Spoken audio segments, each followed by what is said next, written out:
Give grace to your servants, O Lord. Let us say the Lord's Prayer. Our Father, who art in heaven, hallowed be thy name.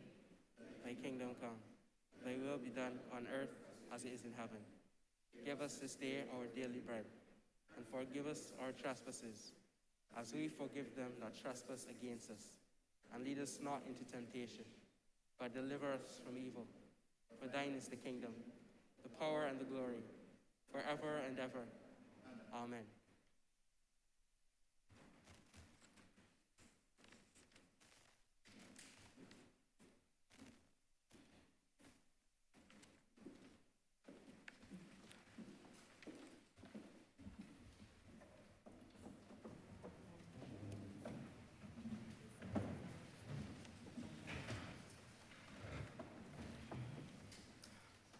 Good morning to everyone.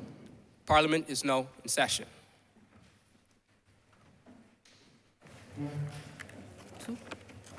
Announcements by His Honor the Speaker.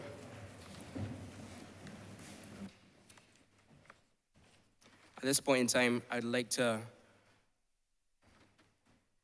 just acknowledge the presence of honored and invited guests. The Honorable Charles Griffith, Minister of Youth, Sports, Community and Empowerment. Mr. Ryan Mosley, Manager of Youth Entrepreneurship Scheme. The co-chairs of the Barbados National Youth Parliament Committee. The other committee members of the National Youth Parliament.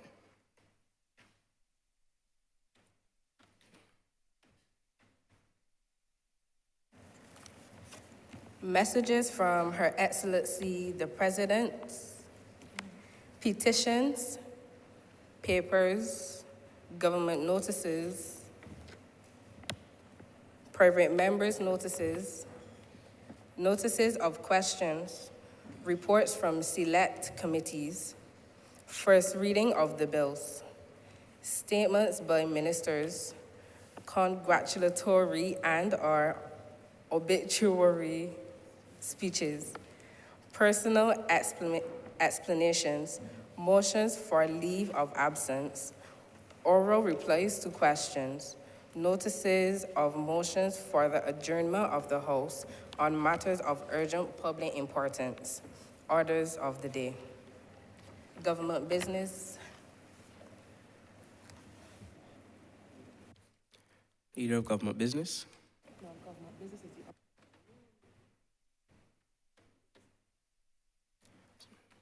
Government business is the order of the day. In the name of Order number one. In the name of the Honorable Prime Minister, to move the passing of a resolution that the Barbados National Youth Parliament, in the name of the people of Barbados, and in particular the young people of Barbados, denounce all forms of discrimination in education, and B, urges the Ministry of Education, Technological and Vocational Training, and the Ministry of Youth, Sports and Community Empowerment to consider the following recommendations designed to facilitate the evolution of public education into a system that is fit for purpose in the 21st century Barbados. A, the creation of a more inclusive curriculum which promotes lifelong learning, teaches essential skills which are critical for life in the real world, and provides freedom of education for students whose passions lie in the pursuit of non-traditional subjects. B, the integration of pupils with special needs into the mainstream school system, and when necessary, the provision of part-time special needs education in small group settings. C, the greater adoption and integration of technology within the education system and the mechanisms for the delivery of teaching. D, the enhancements of the system of continuous professional development for teachers. E, the reimagining of the Barbados Secondary Schools entrance examination to enable 40% of the final grade to derive from formative, continuous assessments, and 60% to derive from on-the-day general papers. F, the relaxation of the traditional dress code policy for students in the order to stimulate expressions, creativity, and independent thinking, and G, the equal treatment of students and all subjects.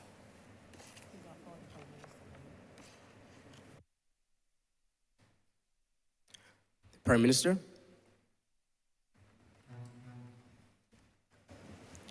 Mr. Speaker, I beg to move the following resolution on education reform. Mr. Speaker, it gives me great pleasure to be here this morning, especially during this week, the week of the youth, Mr. Speaker, to speak on such a topic that is as important as this one, and that is education reform, Mr. Speaker. You see, education is not just about math and English. It is about how we treat people. It promotes critical thinking. It helps us to find employment. But overall, it helps us to be a well-rounded citizen, Mr. Speaker. And that is why the government is proposing this resolution on education reform, Mr. Speaker. We have to come to a point in time now where we address this issue, where we allow our students in this country to reach their full potential, Mr. Speaker. And that is why the government thinks that it's important to diversify our current curriculum. We want to expand. Sorry about that. Can you guys hear me now? Okay, perfect. We want to expand what is being taught currently because we understand that times are changing. We understand that technology is advancing, and as a result, the way that we do things currently has to change, Mr. Speaker. We want that if a child has interest in robotics and coding and agriculture, that they would have the access to learn that at the grassroots level and be able to expand and build upon it as time goes on in their education, in this education system, Mr. Speaker. We want our students to know that, to feel comfortable, Mr. Speaker. Before you go on, Madam Prime Minister, I would just like to remind the House to have all your phones turned off or on mute. Thank you very much. Madam Prime Minister. Thank you, Mr. Speaker. Mr. Speaker, we also believe that just because you don't have interest in studying the traditional subjects such as, law, medicine, that you should not be treated unfairly because you have an interest in a subject like agriculture. And I know that we're on a good path as it relates to incorporating these things into our education system, and I want it to continue, Mr. Speaker. And that is why we believe, Mr. Speaker, that we have to diversify our curriculum at this time, Mr. Speaker, because we have to let these children reach their full potential. And Mr. Speaker, we have a tool in our schools already that would allow us to do this, and that is our HFLE program, Mr. Speaker. I believe that this is something that I feel passionately about. I believe that program can be a transformational tool in the lives of the young people in this country, Mr. Speaker. It will not directly take away from the original curriculum that we have, but it would be that window for us to let these children be educated on certain topics, such as financial literacy. Mr. Speaker, it was in another place, and someone asked me, what's the difference between a mortgage and a loan? And I'm here to say that cannot happen in this country anymore. We often say that the youth is the future, Mr. Speaker, and we have to start equipping them for the future and also for the jobs of the future. I began by saying that technology is advancing, Mr. Speaker, and we must equip our young people with the necessary knowledge needed to take up those jobs of the future, Mr. Speaker. Mr. Speaker,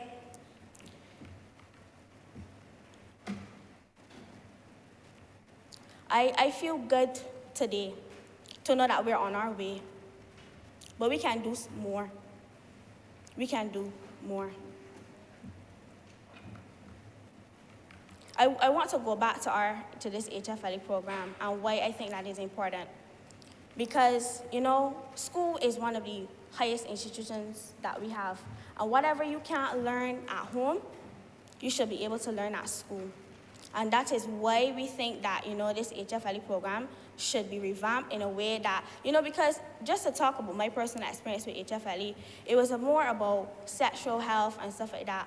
And the honorable member on this side, he will expand upon it and talk about his good experiences that he had with HFLE and how he was able to learn stuff that he didn't have the access to learn at home. And we feel that if you do not have that access to learning life skills at home, you should be able to learn it at school, Mr. Speaker. Because like I said before, school is one of the most social institutions that we have, and we must utilize it, Mr. Speaker, and we must utilize it, Mr. Speaker. Moving on, I just want to talk to the youth of this country as it being Youth Week. I want to let them know that to take your education seriously, because there are persons that are out there that may not have that time or that energy or the resources available for them to gain their education. And it is a transformational tool. It is something that addresses systemic poverty, you know. For me, education, it gives persons that chance. It gives you that chance, regardless of your socioeconomic background, regardless of your race, regardless of your creed. It gives you that chance, Mr. Speaker. So I just want to urge all the youth that is in range of my voice to take your education seriously, especially at the tertiary level, because you will be the new doctors. You will be the new lawyers. You will be the new policy makers in this country.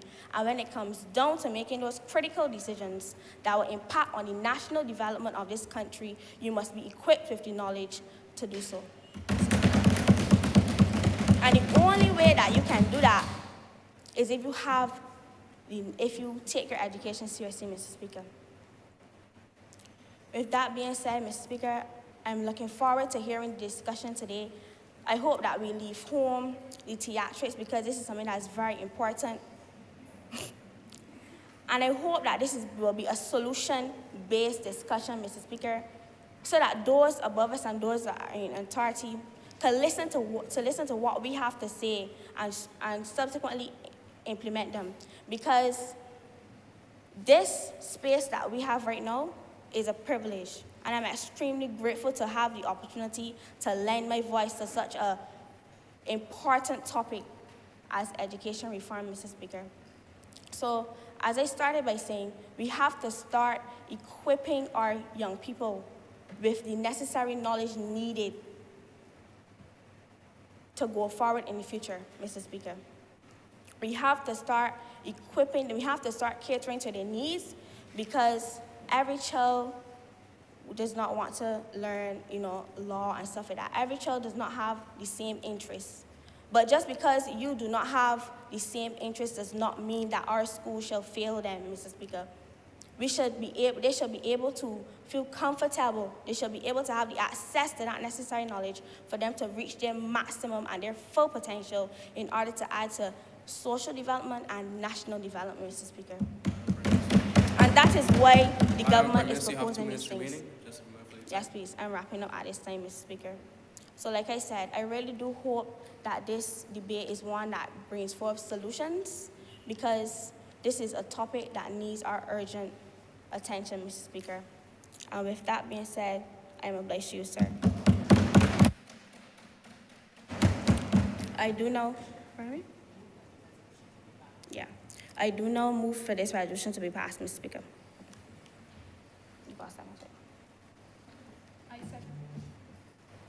I second that.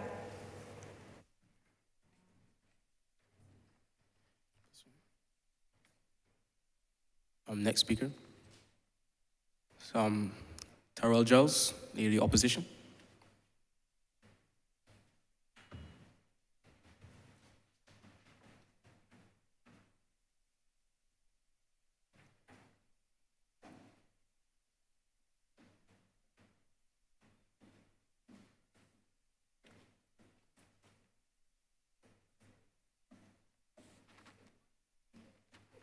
Just to echo some of the sentiments from our Prime Minister, some salient words spoken.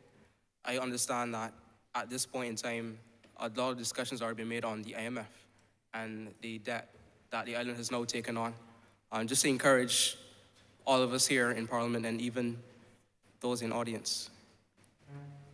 This is a time where we have to invest in ourselves and in this investment, understand what will come forward.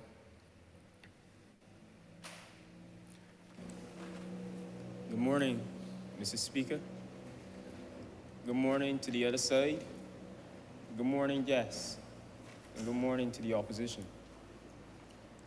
And before we reach the climax of this debate today,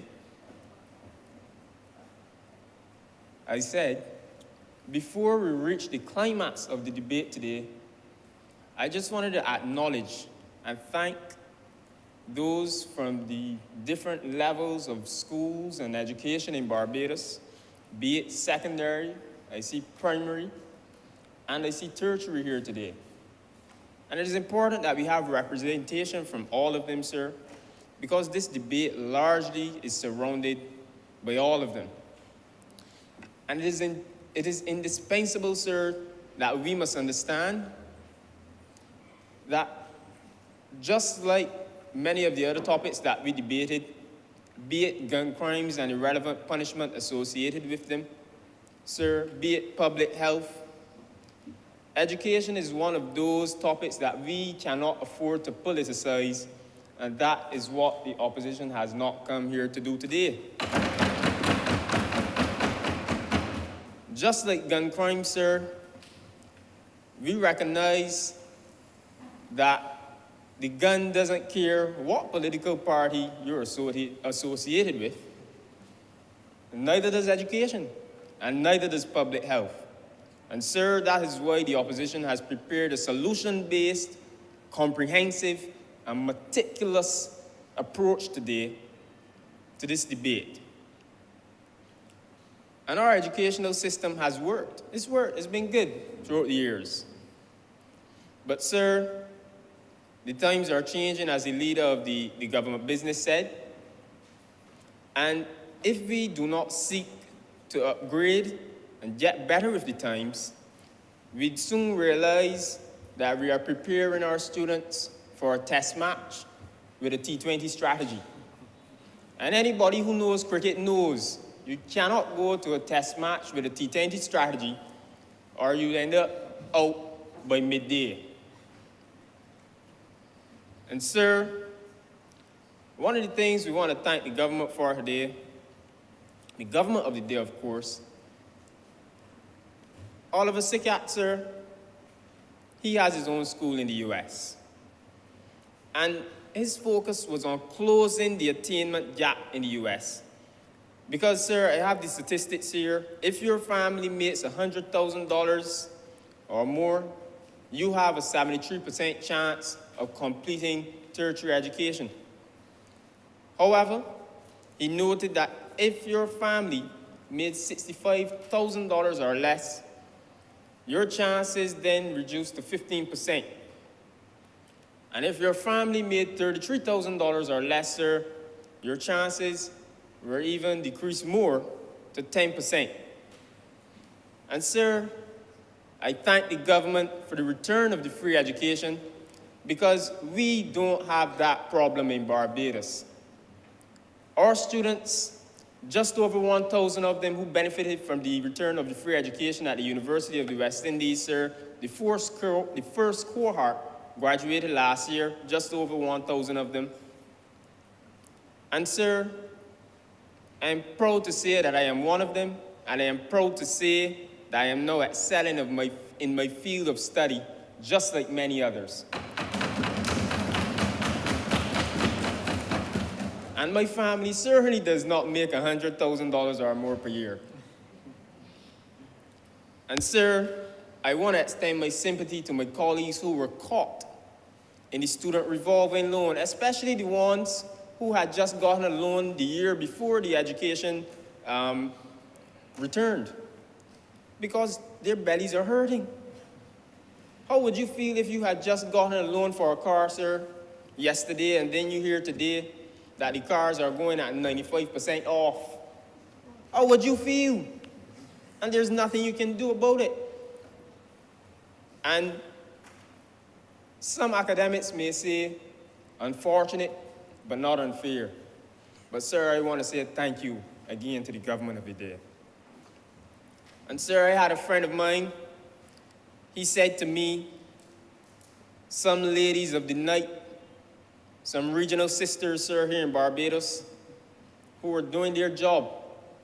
And he said, some live to go there, and some go there to live.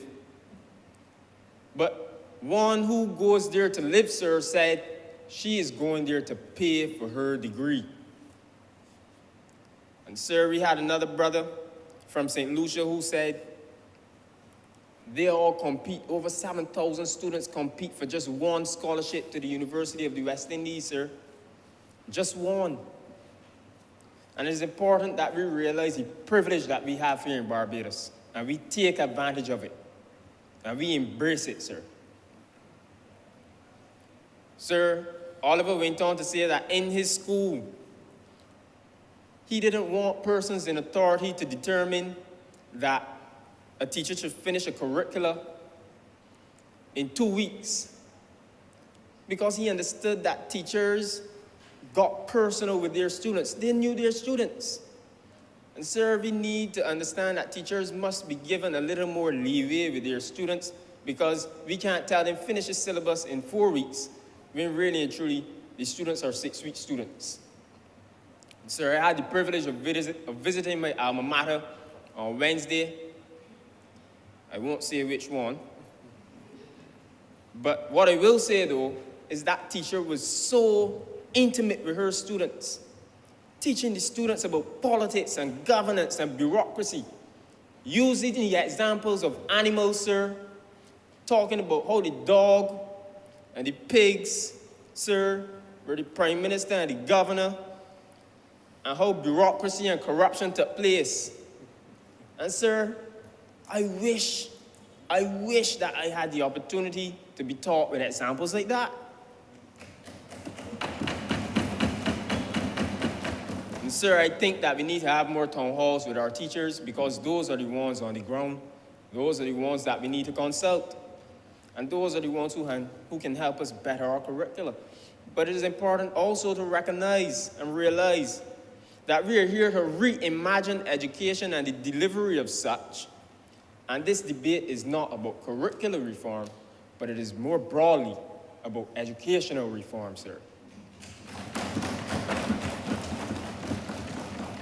And sir, as we speak about the integration of technology into our schools, we need to answer ourselves a very important question, a very ugly question sometimes that some may say in Barbados. Do we want to raise Luddites, or do we want to raise technophiles? And sir, I ask that question, sir, because as we have seen, as history presents itself, we've moved from an industrial society to an information society to a knowledge society and a knowledge economy of today. And sir, the industrial society was based on physical labor and physical power. The information society, sir, was based on how much information you can gather. Leader Opposition, you have 2 minutes remaining. Thank you, sir. But this knowledge society, sir, is how you combine the two. The physical labor with the knowledge, sir, and the information and the implementation of ICTs and technology, sir. And sir, we must meticulously implement ICTs into our schools, not just because of COVID and relinquish them now that we've gone back to face-to-face, but sir, if we really want to create global and digital citizens who can compete worldwide, sir, we must continue to push this digital citizens agenda. And sir, I thank you for your 2 minutes, but I'm asking in advance for a few more seconds because it's now getting interesting. I have the privilege, sir, of moderating with my co-pilot, Mr. Howell here, one of our local calling programs, and I won't say which one. I'll say that off air. And some callers may ask, why are we pushing all this technology? Why should a mason or a carpenter get involved in technology? But sir, we need to recognize that e-commerce and e-business is on the rise. People don't...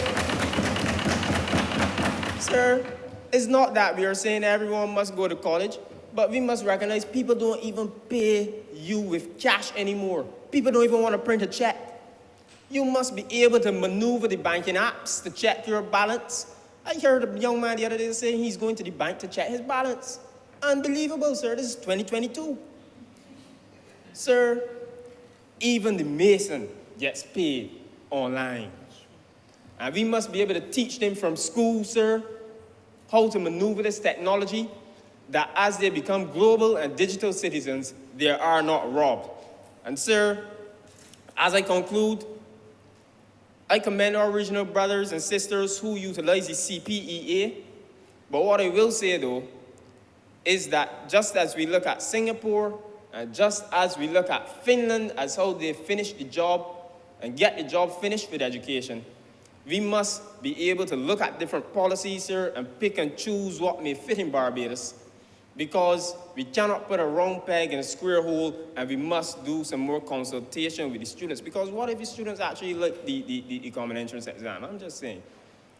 And sir, as I seek to wrap up once again, the rules, sir, with the here, imagine we suspend persons for nappy here, sir, and tidy here. As many writers, like our very own Nikolai Peters once again expressed, that no longer are our colonizers policing the here, but our own black people are policing the here, sir. And sir, when we suspend persons for this year, they're just missing school. Then we ask them to repeat a year. What education are they gaining at home? And sir... Honorable Leader of the Opposition, Thank you you, wrapping sir. up? Yeah, I'm wrapping up. In fact, I'm Thank just you. getting back to my closing point here, sir, that in a knowledge economy, sir, sometimes you may never even see your employer or employee. They don't care what here you have as long as the job is being done. And we recognize the tardiness of the MP for the city of Bridgetown today, sir, because there was another fire in the city this morning. And I wrap up by saying, I extend my sympathy and empathy to those families. And as the MP for the city of Bridgetown seeks to implement and mobilize persons from the fire service, sir, to educate persons in the city, I say let's do this on a national level. Let's educate them all about fire prevention. Sir, I also say, let us educate our children about Honorable contracts Member, and what's I not. hate to out your fire, but Thank the time you. is over. Thank you.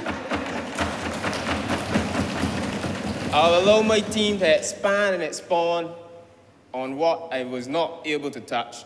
But sir, I really want to say, we must continue to Honorable educate Member, our people. have a seat. Thank you very much.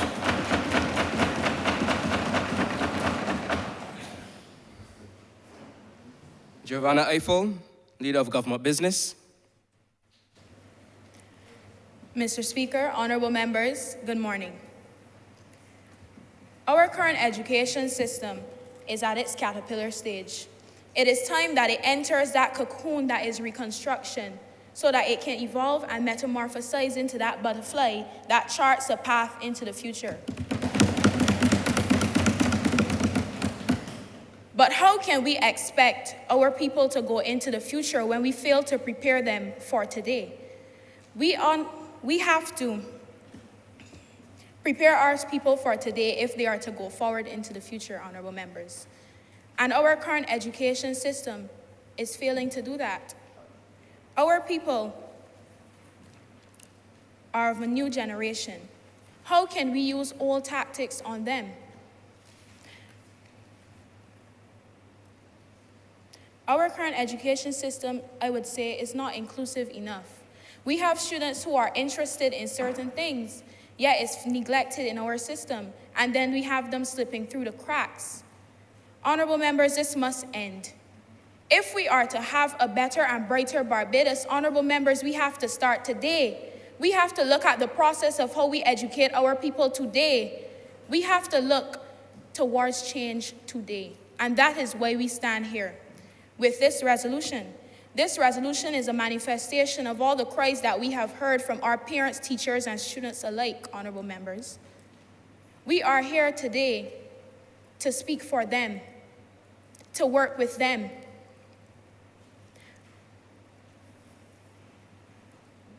Our curriculum needs to include more of the skills that will prepare our students for the future. Jobs of the future are seeking important skills like communication, computer literacy, financial literacy skills. If you look at all the employment sites, you will see what I'm talking about. Our current curriculum is not teaching our students these things. As a matter of fact, I went to the supermarket for my mother, and I was looking at the bell peppers, and I saw it said $19.99 per kilogram. See, honorable members, it's amazing what a lack of knowledge on something could do to you. I looked at this price, and I called up my mother on the phone. I said, "Mommy, this is robbery. These people selling one bell pepper for $19.99. See, because I knew what a kilogram was on paper, but did I know what a kilogram felt like in real life?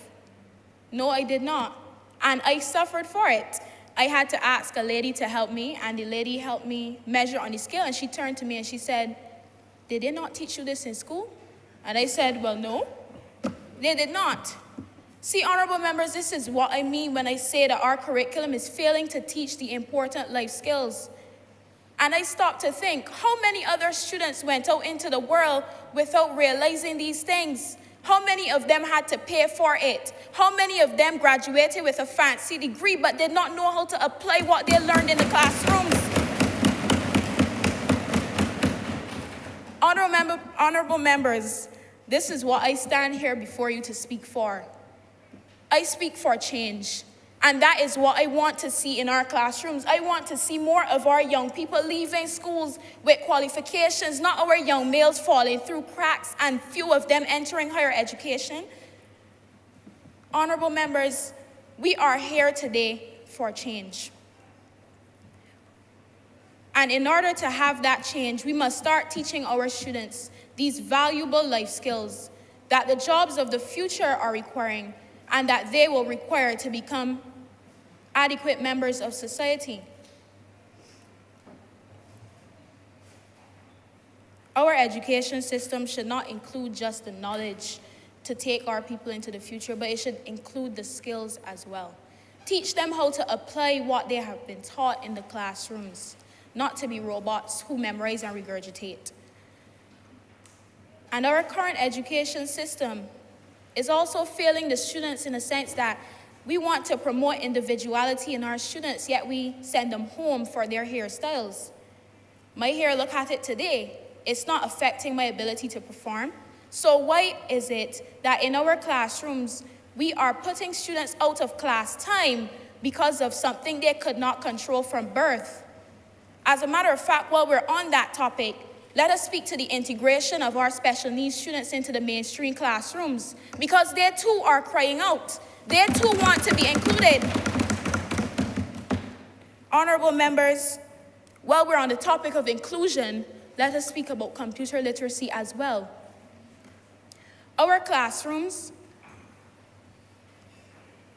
our education system is failing to include the necessary skill that is computer literacy as well. If we want our students to be adequate enough for the jobs of the future, honorable members, then we have to instruct them in technology to a greater level. We can't have them going into society not knowing how to basically work a computer, how to use it to better themselves and further themselves as individuals. This is why I say that our current curriculum is not inclusive enough. We want our students to leave with great knowledge, We want to see fewer young people slipping through cracks, honorable members. So it is time that we stop ignoring cries, and it is time that we start to listen, that we open our ears, open our eyes, and open our minds to make our good better and our better best. It is time that we all become advocates of change. I oblige.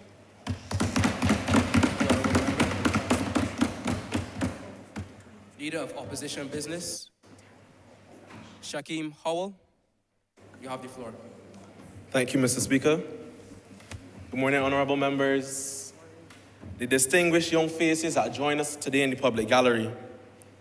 It is with a heavy heart that I come to say to you today, the academic arena of this country is not awake. It has been sleeping for too long, honorable members, and it is now time for us to lend our voices and ask these giants of knowledge, these guardians of our nation's core, to get up, uplift, and transform this country. For too long, we have seen persons who have been entrusted with the tremendous privilege of the Locus Parentis Act, who is supposed to safeguard and protect and nurture our nation's future, not understanding the fullest extent of their duties. It is time that we have more passionate teachers who come to this institutionalized system understanding what it means to be a teacher. The time has come, my friends, where we no longer sign persons into classrooms just off of their bachelor degree, their associate degrees, and their CSCs, but ensure that they pass through the halls of Erdeston before coming to impart knowledge on our nation's children. The morals and virtues that we need to have passed on to our next generation of citizens, Mr. Speaker, is very important. There is a vast divide with ageism within our educational system. We must recognize that at least at some point, people may not be fit for purpose in the environment that they exist, but may be better agents for change, creating and providing literature for the transformation of this system. We need to acknowledge that this is a generation of young people, comrades, that need to be able to not just be the digital natives that they are, but be empowered to be ultimately connected to transform this nation forward. My friends, I speak to you today as a dyslexic student who got lucky in this country. Because my mother had an interest in teaching and did an early childhood course, she was able to identify the tendencies within me and took me to the Caribbean Dyslexic Center in Haggett Hall, where many people don't even know that that institution exists, to be able to be tested and evaluated today, that I can stand among you, competent to speak, competent to deliver, competent to be present among you today. But somewhere in Barbados, there is that child who may not be as fortunate as I, who may not have had that mother who had the exposure, who may not have had that community assistance to uplift them and allow them to be able to not fall through the cracks of this education system. We have students today who reach to the university level, and my friends, since I have reached that stage, there are persons who are lecturers and tutors with the highest and tertiary levels of this country who don't know what dyslexia is, who don't know what Asperger's is, who cannot cater to the needs of those who are marginalized in the education system. And ADHD is constantly dismissed in our young children as bad behavior, unruly, impolite, because our members of the system are not equipped, are not knowledgeable to handle, diagnose, and accurately deliver the information onto the next generation of leaders. We need to have something about this done. That is my passionate plea here today. Comrades, we are trying to speak about equality, we're speaking about self-expression, we're speaking about the transformation of our uniforms. I don't know if you feel the heat recently, but the heat is not just existing within our streets in terms of the crime and violence. The heat is existing because we have not safeguarded and put measures in place post-COVID to ensure that our nation's future do not suffer. The mandatory age for school is up to the age of 16 in this country. But I say to you today that that age needs to be raised to 17 and 9 months. Honorable members, Because since the COVID-19 pandemic, we have had too many children who are not fortunate like you or I to be able to be readmitted to an academic system to safeguard them from the vultures of this country, from being exploited through underemployment or being unemployed at a 40% rate among youth in this country. And we need to safeguard them. We need to ensure, my friends, that we have every single building block in place. Because a house that is not built on a strong foundation will crumble. And my friends, I will say to you today this: the youth of Barbados are suffering for it. I commend the ministry for having their gateway initiatives, for having their next steps initiatives. But many young people are unaware of the opportunities out there to them. And what is the point of pumping money into programs and they're not known about?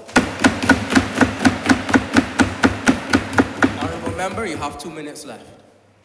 Mr. Speaker, thank you. I ask at this stage, my friends, what are we doing in this country? What are we doing in this country to liaison with the stakeholders on the ground?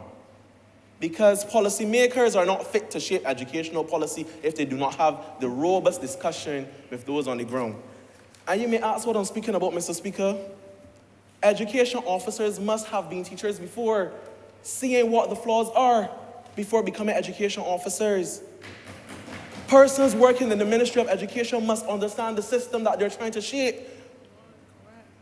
You cannot come to the top and expect that you will get the foundation fixed. It is like putting up a Christmas tree and just putting on the star at the top. Where are the lights? Where are the ornaments? Mr. Speaker, youth and student life. We speak about having persons engage in extracurricular activities and having the all-round 360 complete approach to education. We speak about the implementation of skills and vocational programs. But still yet today, Mr. Speaker, we have older grammar schools who don't see it important to do the CCLSC program. And these things must become mandatory to safeguard the future of this nation. And Mr. Speaker, you might ask what I'm speaking about when I say the CCLSC. It's a program by the Caribbean Examination Council, normally facilitated between second and third form just before you go to prepare for CXCs. But what that program teaches are the key rudiment principles to prepare our children for CXC. You have your group projects and your SBAs. You build the camaraderie necessary and the interpersonal soft skills that are needed for teamwork and collective and growth development. But then we have a very big problem, because how can we get them to the CCLS stage when we have funded the CPEA, the Caribbean Primary Exit Assessment, the research? All the other OES islands are using this program, thriving from the social studies, the civics, the mathematics, and the literature arts. And we have created this program. We have CSE headquartered here, and we're not making use of it. It is baffling to me. It brings me to the next labeling cause on my heart. Today, Mr. Speaker, one more. Yes, Mr. Speaker, I'm wrapping up. Thank you. Mr. Speaker, it hurts my heart that we have come to this stage in this country where we have a leader, globally recognized. But when this leader was in the grassroots positions of cabinet and was the Minister of Education, she advocated for EduTech. And still, we were not ready for COVID. We were not ready to have our children digitally literate to be able to use things like Google Suite and Microsoft softwares. And that is the scariest thing to me. Because where has the money gone in education? Where has the finances gone? Because time and time we speak about reform, Mr. Speaker, and we spend all of this money with no results. We appoint boards and committees session after session. Widen sixth form opportunities. Every school is supposed to get a sixth form just now. But still yet, we are behind the margin of the marathon by a mile. Mr. Speaker, I do oblige to you. Thank you, Honorable Member.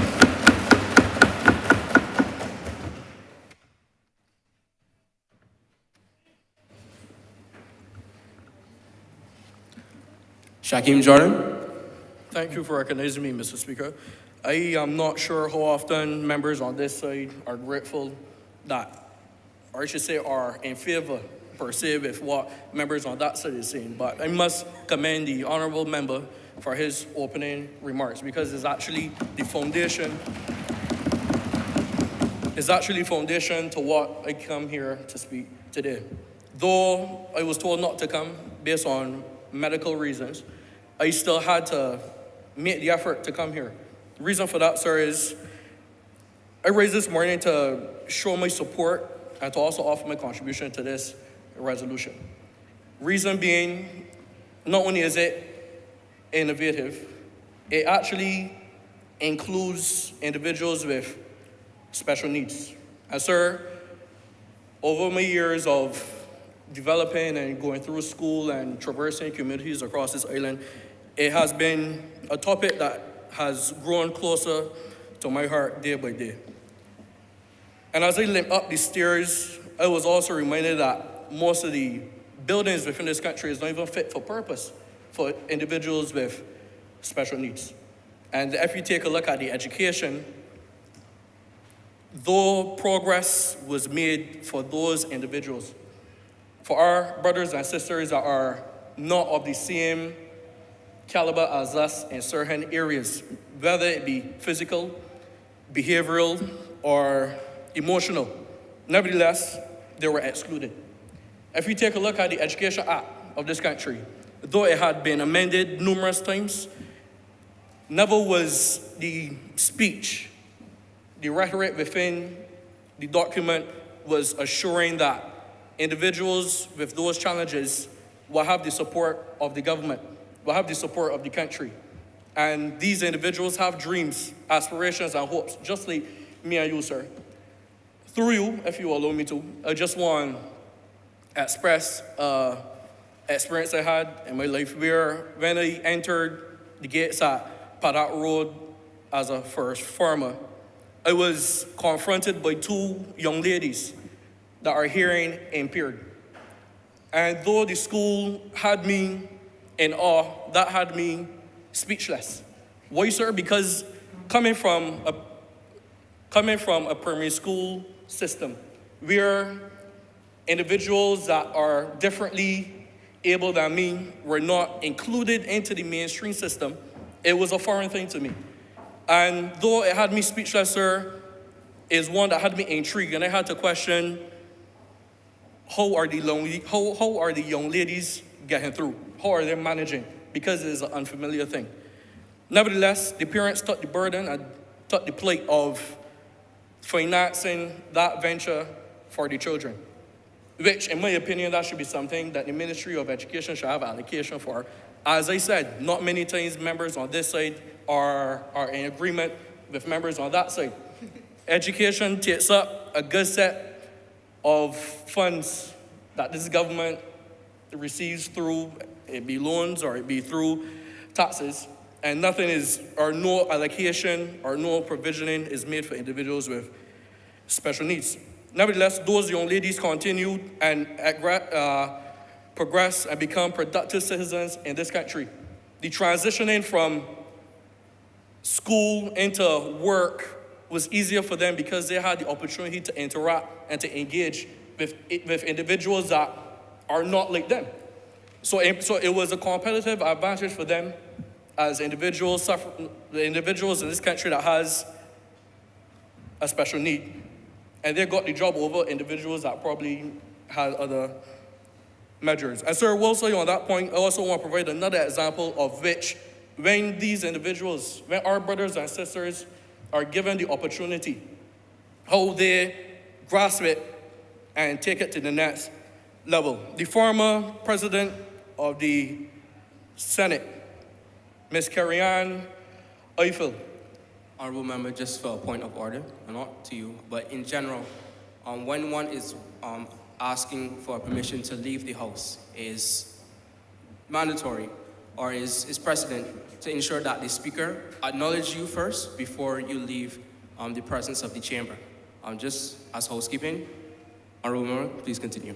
Thank you, sir. I hope you would reinstate me a few minutes for that intervention. Nevertheless, I'll grant you a few seconds. Continue. a few seconds. A few seconds. Nevertheless, the former president of the Senate, Ms. Carrie-Ann Eiffel, a woman of many firsts. She was the first female to hold that position of being the president of the Senate. She was also the first individual with a disability to hold that position as president of the Senate.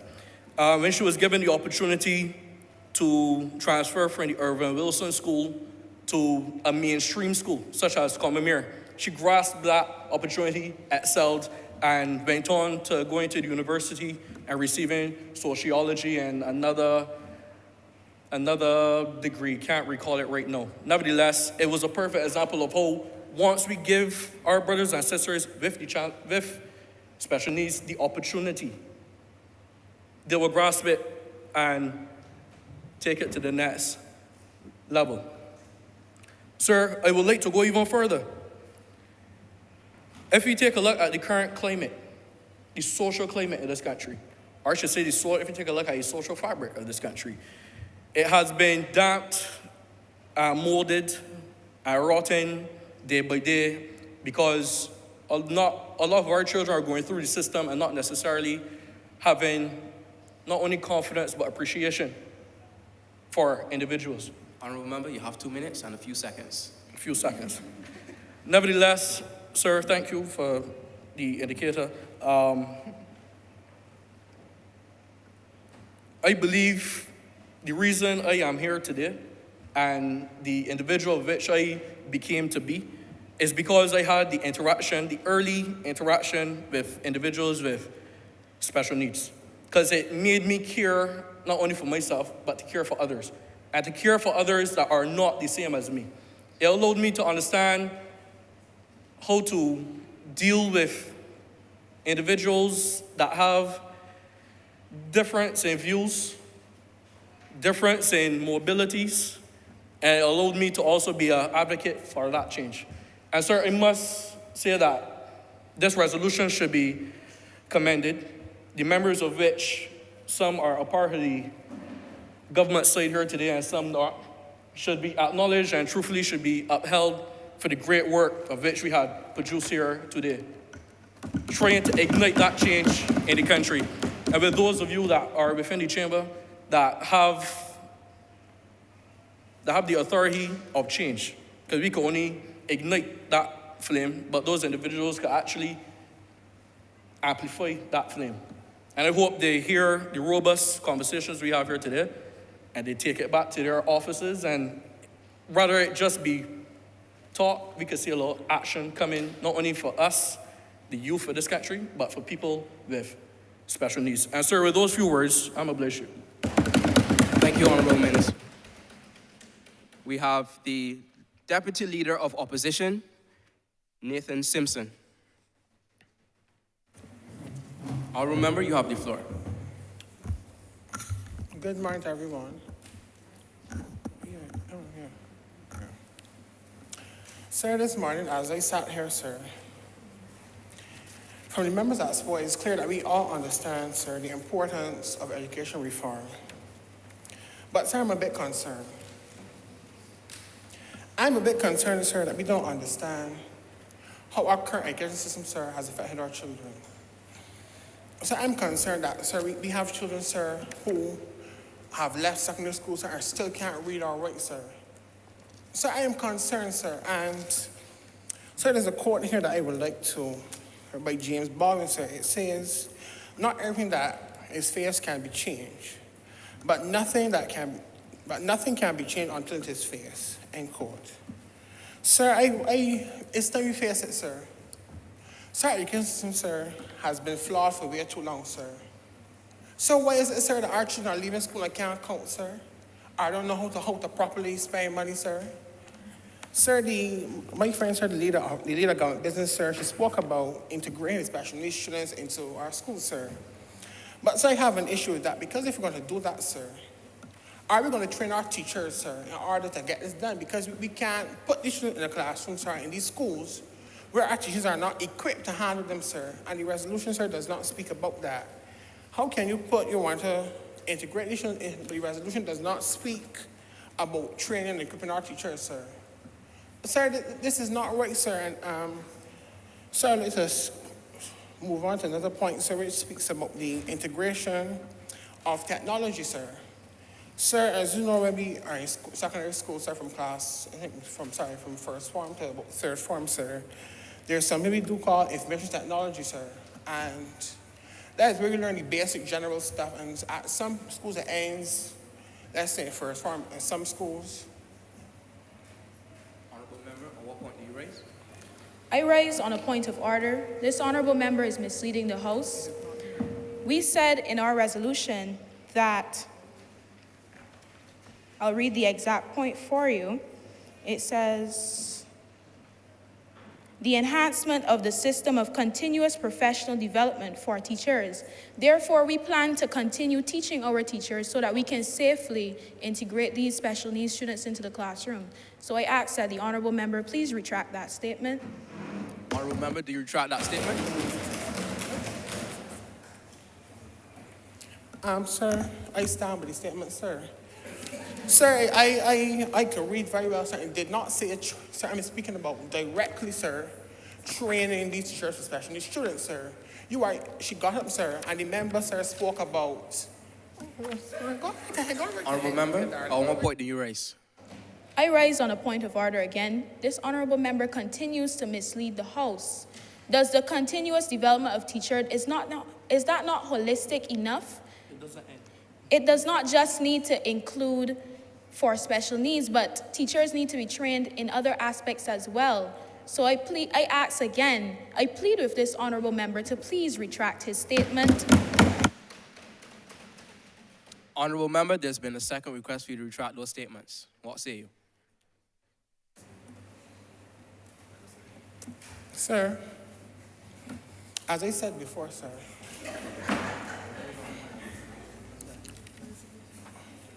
the statement, sir, stands. But I should move on, sir. As I was speaking before, I was interrupted, sir. And so I think I should get on my time, sir, for the time she got up, sir. But anyhow, I'll leave that there. But, sir, I want to speak about this. I was speaking about the information technology, sir. Sir, we spoke about integration of things, sir. But if we are looking to do that, sir, I think that we waited too late, sir. We are not trying to catch up with the rest of the world, sir. Because at most schools, we only go to, I think, is third form, and then we cut and the students have to choose other options. So I think that this should be mandatory from first to fifth. And even with our teachers, I think that a requirement to become a teacher, I think you should be able to be versed in technology. I don't understand, sir. We're in the teaching system for years, sir. And during online classes, you had to ask your students, how you set a link now? How is the Google Meet? Honorable member, at what point do you raise? Go ahead. Oh, I was ready to give away, sir.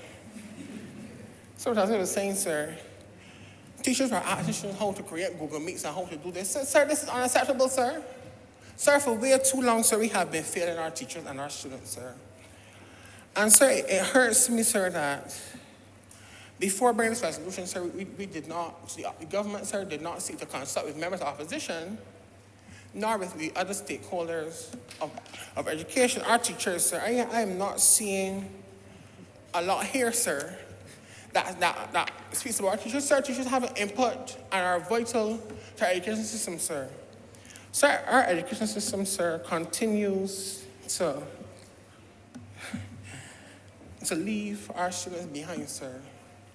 Sir, I am scared, sir, for my sisters coming to the education system, sir. Sir, some of our brothers and our sisters, sir, have to come through this education system, sir. We either got to catch up or left you behind. Sir, this is unacceptable, sir. And opposition comes here, then we are standing for this nonsense, sir. Sir, this is a lot of... Sir, this is not acceptable, sir. Let me use a different word, sir. Sir, I am happy, sir, that the government understood that this is very important, and they brought a little something to the table, sir. But I'm saying add some more, fluff it up, sir. Sir, I won't use the words that I used last time, sir. But I would say, sir, do something more with it, sir. Season it, yes, as the opposition leader says, sir. Sir, add some more to the resolution, sir. And so I want to speak about, quickly, before my time is coming to an end, about the treatment of our students. I'm reminding you have 2 minutes remaining. That is enough time, sir.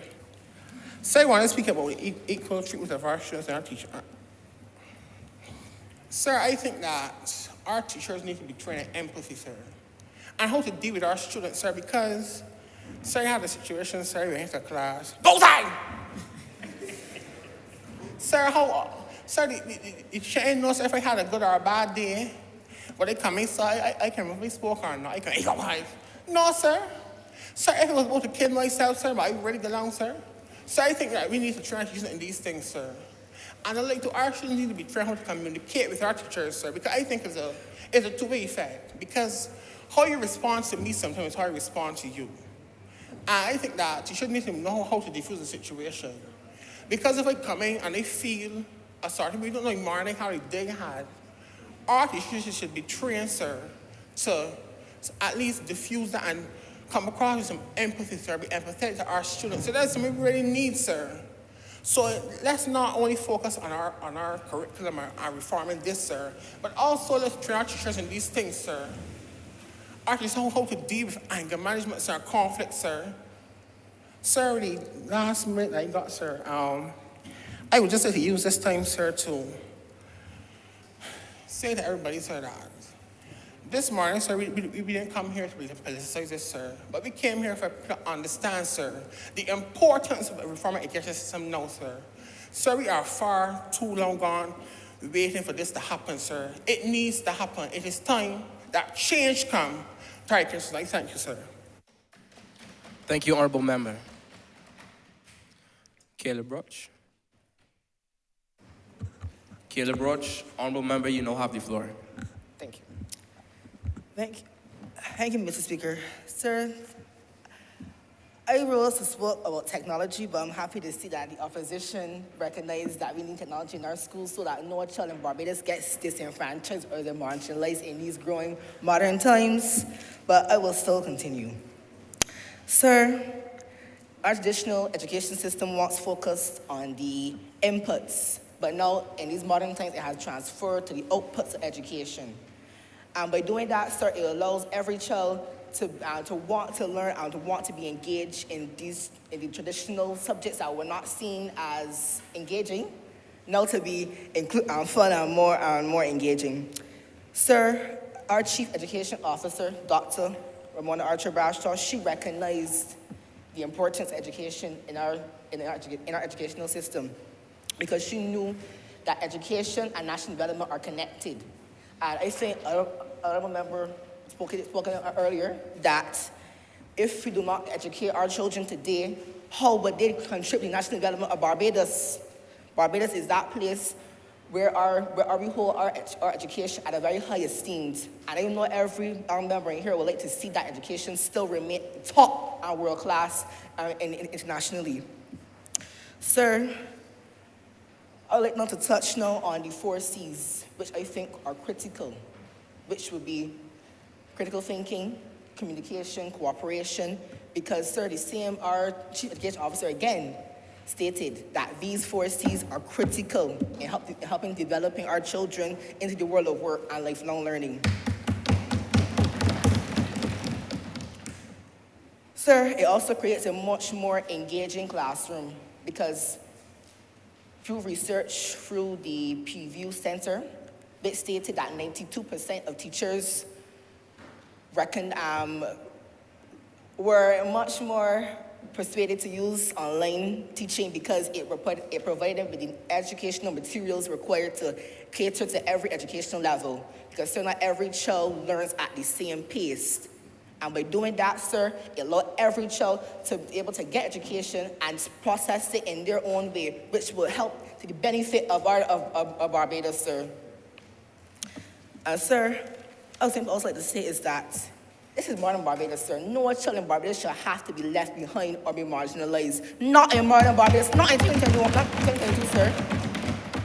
And sir, I'd like to touch on the tertiary, since someone spoke about it earlier. I know I speak for, the majority of you parliament when I say that we will keep supporting free education in Barbados, because as Arabaro did that with his 2 philosophies, that free education remain in Barbados and remain friends of all and satellites of none.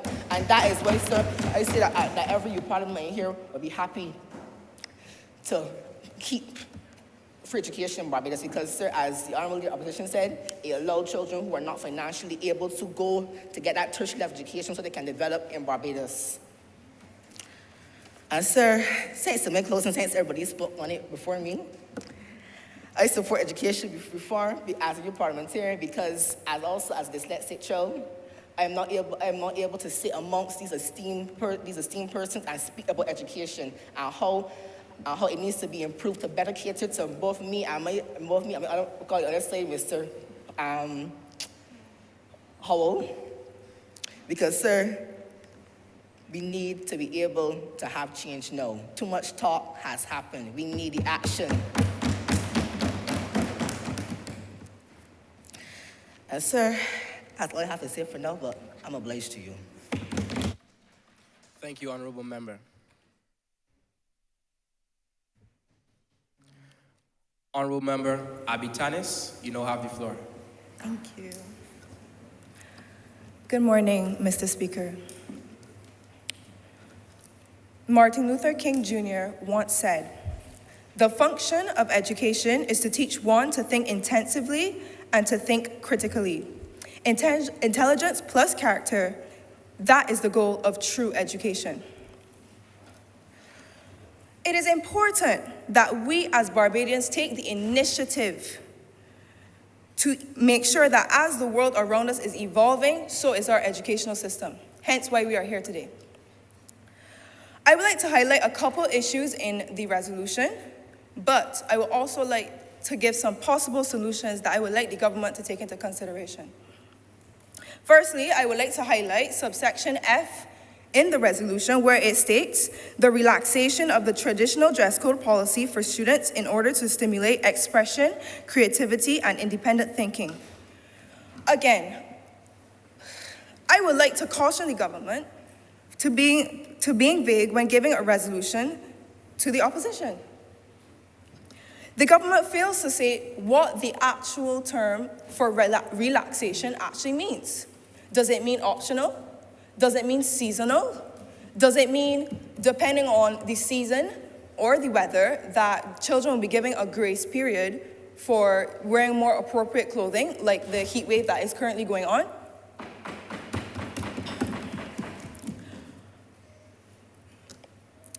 The government did not even specify what level of institution this rule will be implemented on. Is it primary?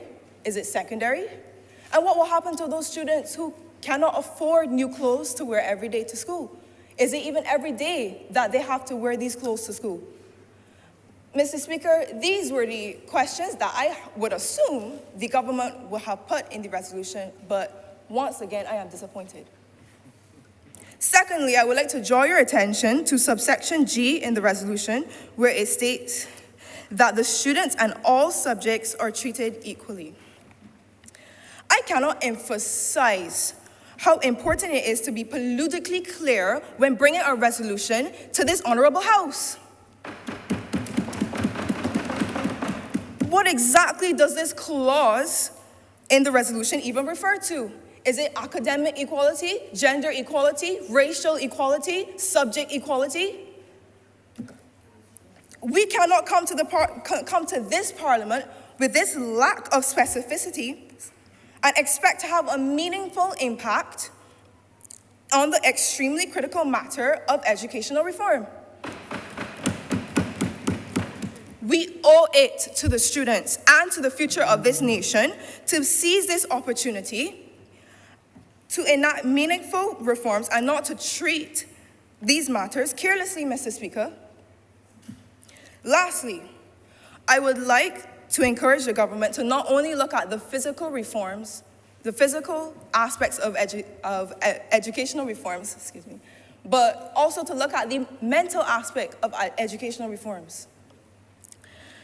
I think we can all agree that based off of the last debate, it is very clear that we have an issue with students not completing, and when I say students, I mean on the secondary level, they're not completing their studies because of mental health issues, and the pressure of the educational system. Honorable Member, just a few seconds. This is a notice to everyone in Parliament. At this current point in time, I would encourage everyone to have your phones on silent or off. We cannot have the proceedings of Parliament being constantly interrupted. Thank you so much for obliging. Honorable Member, continue. Thank you. I think that is vital that as we are evolving our educational system, that our students feel, especially our students who are having issues, feel comforted to know that they have a safe space. So I suggest that we make it mandatory to have child psychologists on staff at all times. Now, I know you will say, well, that's why we have guidance counselors. But I am here to tell you, as a student myself, that it is not in the guidance counselor's job description to look so deeply after our students' mental needs. And even so, Mr. Speaker, not all schools even have guidance counselors. So that is my solution to the government, and I do hope that they take what I said into consideration. Thank you. I oblige to you. Thank you, Honourable Member. The Honourable Member Sarah Bisram, you have the floor. Honourable members, Mr. Speaker, good morning. The education system of today is failing the students of the 21st century. For roughly 6 hours a day, 5 days a week, we spend endless resources in education, waiting eagerly for well-rounded students to emerge with the tools to push this nation forward. So why then is it students feel underrepresented? Why then is it society values exam success and not development? Why is it we are not doing more? These are the questions, Mr. Speaker, we need to not only ask, but answer, and this resolution seeks to answer.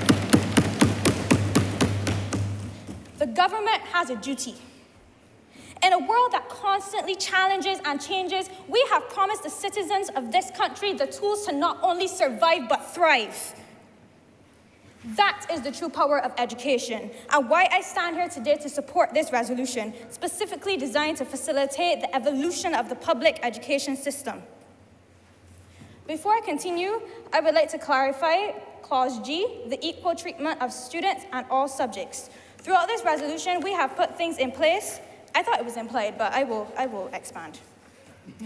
The creation of a more inclusive curriculum seeks to speak to all subjects being included. The pursuit of non-traditional subjects seeks to speak to all subjects being equally treated. The equal treatment of students speaks to non-mainstream students being students with special needs being included into the mainstream education system. The enhancement of the system of continuous professional development for teachers seeks to give teachers the tools to make sure that all students are able to survive in this system and thrive. And that is why we said the equal treatment of students and all subjects. Honourable Member, at what point do you raise? Sir, I raise on a point of order. I know the Honourable Member said that she's misleading the House, sir. I just want it on the record. She said that she thought it was implied.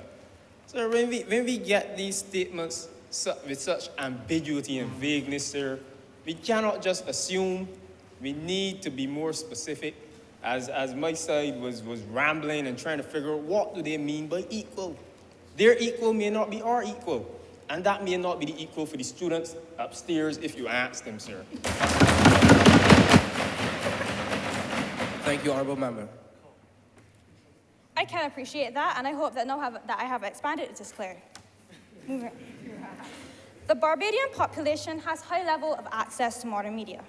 This was confirmed by Generation Unlimited, The Wellbeing of Young People in Barbados, published in January 2020, which found that over 60% of households had a computer. Moreover, usage of computers and the internet was high for 15 to 24-year-olds at around 80%. Worthy of note, these statistics were recorded before the COVID-19 pandemic, which resulted in thousands of devices being distributed as a result of a collaboration between the government and the private sector. Now, I am not saying no technological gap exists in Barbados. There are still students that are without devices, and there are still students that need devices. However, I'm acknowledging that we are closer than ever before to bridging the gap. And so it's key we do not remain stagnant. We need to continue research to ensure we fully understand the gaps, whether they be accessibility gaps, readiness gaps. What is keeping technology from being integrated? We do not want to stop at digital literacy.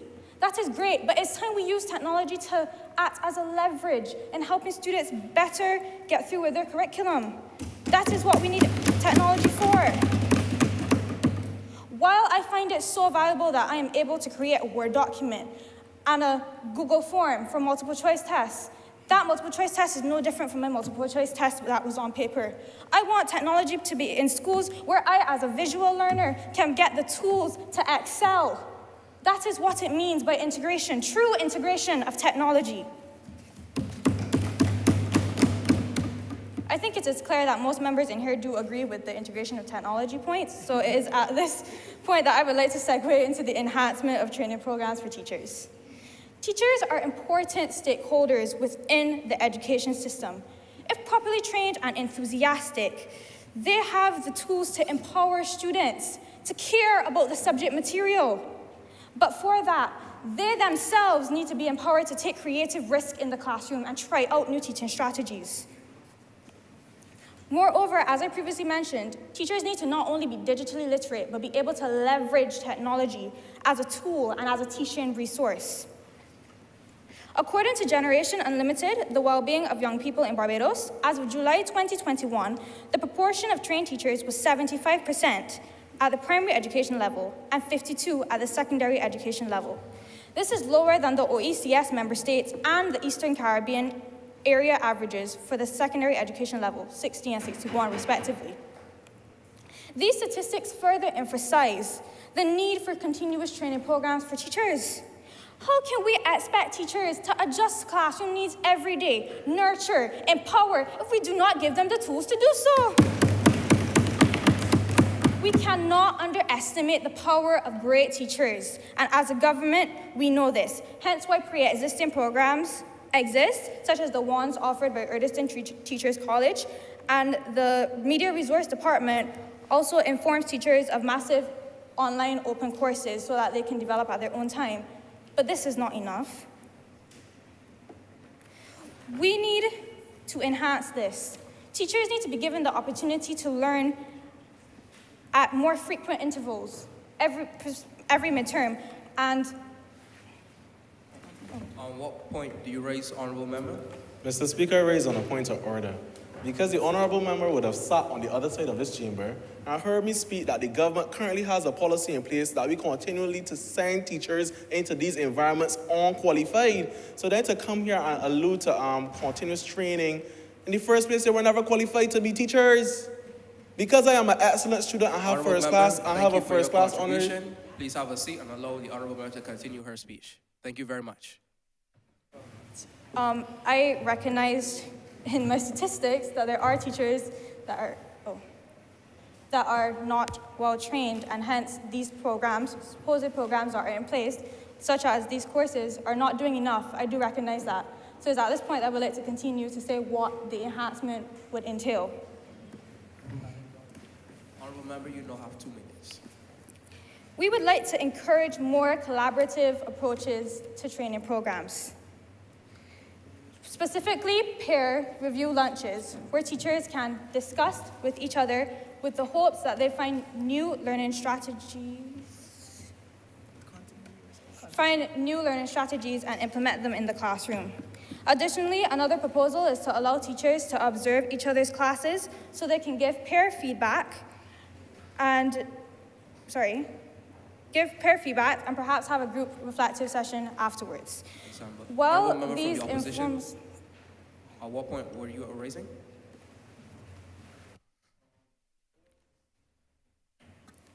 I stand on a point of order. The honorable member is misleading the host. She said that teachers needed to be provided with the opportunity for continuous development, but I'm here to say today that that opportunity was already there. The ministry offers a variety of workshops per year. The problem is, what does she mean by opportunity? On average, 16% of government spending and 6% of the gross domestic product of Barbados. Honorable member, you have not yet spoken. You cannot address the current speaker, the current member who is currently speaking. Can you have a seat? I gave reference to the programs that already are in place. I talked about what the Media Resource Department is doing. And then another honorable member got up and said that the teachers aren't even properly trained, so now I'm quite confused. But let me clarify. There is a good proportion of teachers that are untrained, and hence the need for training programs. There are things in place, such as the programs that I said Erdiston Teachers College offers and the Media Resource Department, but this resolution is seeking to enhance those. I know I'm giving suggestions so that they may be enhanced. I hope that is clear. We've given enhancements for peer review lunches, more informal sessions where teachers can discuss, get in the classroom, interact with their peers, find out new learning teacher strategies. We also understand the importance of more formal facilitations, such as those offered by experts in the field, and hence where these are concerned, we would like to encourage relevance. Keep finding out what these teachers would like to learn and keep supporting them in that way and making sure that these programs reflect that. In conclusion, education is valuable, not only for the economic development of this country, but for every single Barbadian. It is the key for evolution. With the gift of paid tuition fees, we have assured the Barbadian citizens quality education. Now we must do our duty. Adapting to the current needs of society in regards to integrating technology and making sure that our teachers are properly trained and the training programs that are supposed to be for continuous development are continuously enhanced are just two parts of the major conversation that we are all here to talk about today, to ensuring that no child is left behind. Thank you, sir, and God bless you. Thank you, Honorable Member. Member of the Opposition, Tyson Holder. Honorable Member, you now have the floor.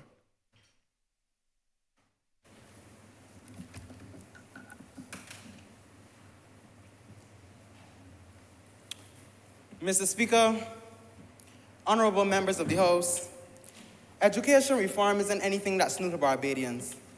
As we know, the reformation of the education system was set to take place in 2021, but was delayed due to the COVID-19 pandemic. The current system has been in place long enough for us to take note of the shortcomings and make the necessary adjustments. So I'm not here to debate whether or not the education system needs to be reformed or not, because it does. What I'm here to debate against is some of the proposals mentioned in this resolution.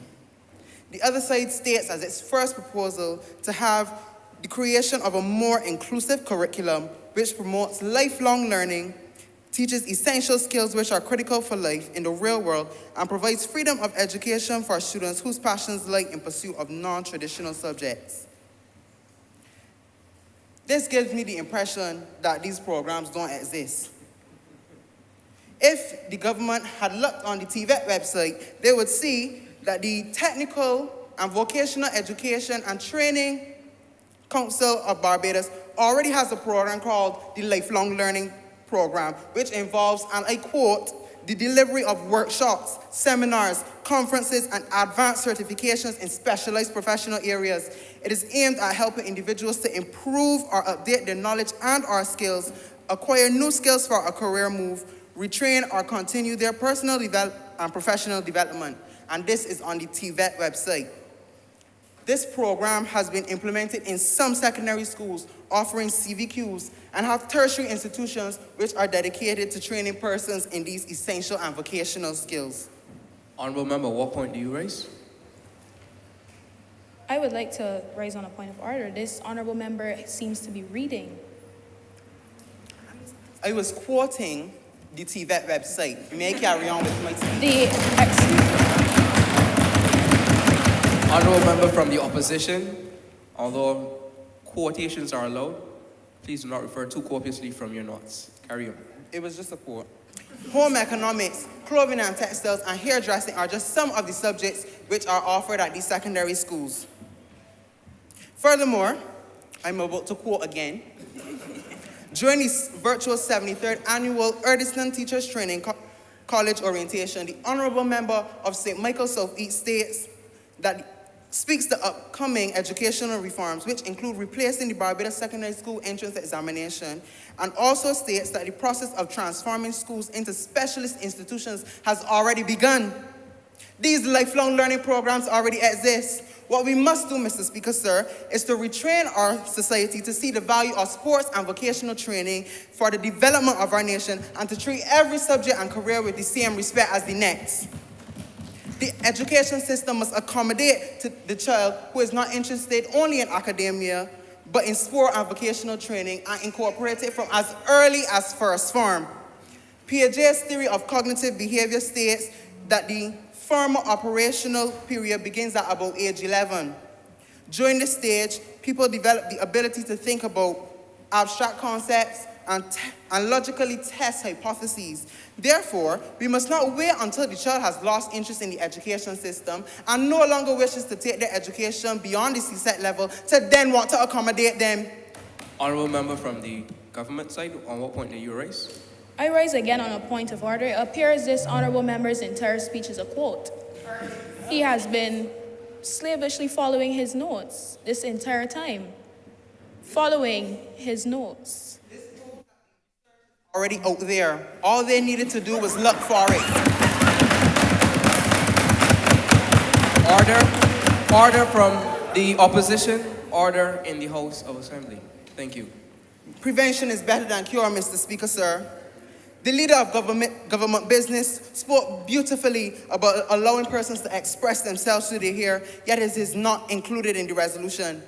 Instead, they propose the relaxation of the traditional dress code policy for students in order to stimulate expression, creativity, and independent thinking. And before you stand, the Britannica Dictionary states that the dress code is a set of rules about what clothing may or may not be worn. Speaks nothing to here. Let me state clearly that I am absolutely not in favor of removing traditional dress code. A school's uniform is its identity, and I'm about to quote another study before you stand. A study entitled School Discipline, School Uniforms, and Academic Performance by Bowman and Herskova examines test scores and student behavior in United States, Canada, and 37 other countries to determine whether school uniforms affect student discipline. The findings show that, I'm quoting, students wearing a uniform listen better with lower teacher waiting times, as well as the fact that peak performing students have the highest level of discipline. However, what I am in favor of is dismantling the colonial rule that prevents students from expressing themselves through their hairstyles. As expressed by the Minister of Education in Guyana, a person's hairstyle will not affect their ability to learn. These are the school rules that affect a person's freedom of expression, not a school uniform. A school uniform enhances school pride, unity, and community spirit, while the rule on hair suppresses and oppresses religious groups that their main expression is through their hair. Honorable Minister, on what point do you raise? Sir, I'd like to raise on a point of order. The members misleading the House, and hopefully one of the members from the opposition can at least guide the individual that dress code does entail the hair also. It is part of the dress code. My definition of dress code says otherwise. I will continue. My fellow youth parliamentarian, Nikolai Peters, in his article entitled Societal African Hair Discrimination, states that hair is a trivial... Remember, you have 2 minutes remaining. No problem. States that hair is so trivial in the grand scheme of things when our African kings and queens are hard at work trying to make a better life for themselves and their family. But in my last 2 minutes, I wish to give credit where credit is due.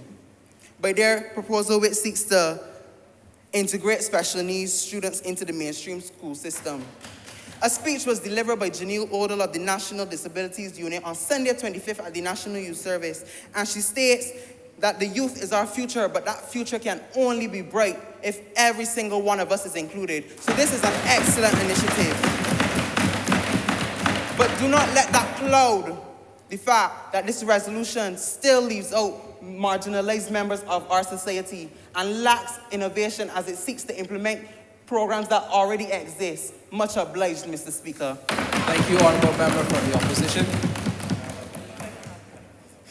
Honorable Member from Government. Tremaine Trotman, you now have the floor.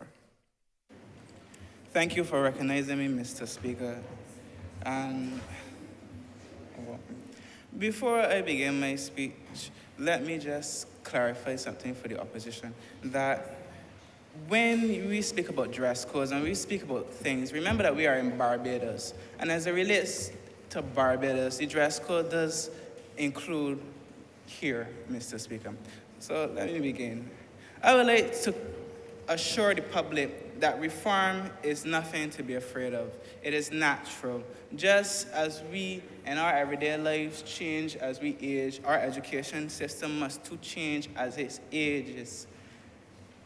When we move from a donkey cart to a motor vehicle, and now we are looking to move to electric vehicle, our education system must do the same by including non-traditional subjects and teaching essential life skills in our schools, giving our students the ability to participate in everyday life, as our Prime Minister would have said on Wednesday at St. Andrews Speaks, that financial literacy must be taught in our schools so that our children and our people can better interact in our economy.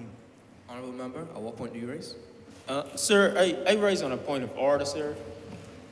The honorable member seems to be misleading the host. I hope that the host doesn't think that this is any newfound information that he just provided us with, because I would have started by speaking about the move from the Industrial Revolution and the Industrial Society to the Information Society to the Knowledge Society. So speaking about moving from donkey carts to horses and cars, sir, there's no newfound information. It's all in the societies. Honorable member, please have a seat. Honorable member from the government, please continue. Thank you. I think the opposition leader is just trying to throw me off because I was saying I was referring to the public, assuring members of the public, not the Honorable House. As I continue, Mr. Speaker, it is important that we teach things such as financial literacy. It is important that we include subjects that are not, as the Prime Minister said, known in society, such as law and to become a doctor, medicine. We need to teach subjects that children are interested in. We need to allow students to do these subjects that they are passionate in, because when we look at our society, there is a growing stigma that some subjects are not as important as others. When you tell a child that, oh, why would you study art? What are you going to do with that? Why are we telling our students that, Mr. Speaker? When we look up in this honorable chamber, what do we see? Look at this beautiful artwork inside of here, and we would tell students that art is not important in this country. In 2022, Mr. Speaker, these things need to be expressed, and they need to be expressed throughout primary education, because it is time enough that we expand the common interest examination to test students on more than just English and maths. How is it that after 7 years, we teach children social sciences, we teach children music, art, history, and yet when they get in class 4, we drop these subjects and focus mainly on maths and English? It is time that we stop this, Mr. Speaker. Moving forward, we must also look at how we want our schools to prepare our children for the future. The primary school is an agent of socialization. It teaches children the attitudes, values, and actions that are appropriate for this society. So when the government says that we are relaxing the traditional dress codes, Mr. Speaker, and allowing for students to wear their hair how they want to in schools, Mr. Speaker, that is allowing the children to know that these are the values that we stand for in this country.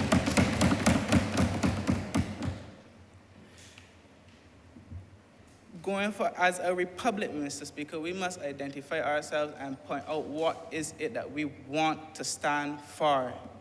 We must teach history, not only of Barbados and independence, but how it came about. We must teach political science within our schools, Mr. Speaker. How can we have people in our country who do not know how Parliament operates? These things. Honorable member, at what point do you raise? Thank you, Mr. Speaker. I raise on a point of order, Mr. Speaker. The honorable member is misleading the House because he's not speaking about the teaching of political science in our schools, but he clearly doesn't understand that the curriculum is already structured to have social studies and civics important which is simplify social sciences. Please understand the system in which you are educated in. Well, if the honorable member had that opportunity, I did not. So if some schools are teaching it, I would again refer to the resolution, which says the equal treatment of students and all subjects, which means that all students get equal opportunity to learn these things within school. Mr. Speaker, as I continue, we must reimagine what our school system looks like. As I was mentioned earlier, moving to electric vehicles, we must allow the institution to be the body, the chassis of the vehicle, the wheels, the economy, the battery, our power source, our culture, and the interior parts of the vehicle. Let them be the students, the teachers, and the education officers, so that as we move into the 21st century, we can truly say that we are preparing our students for the future, that we are creating a more inclusive society. Honorable member, you have 1 minute remaining. Yes, sir, I am wrapping up. That we are creating a more inclusive society, and that every single student in this country has the opportunity, regardless of their background, to reach high levels. And with that, Mr. Speaker, I am obliged. Thank you, honorable member. Honorable member from the opposition, Kaylin Aline, you now have the floor.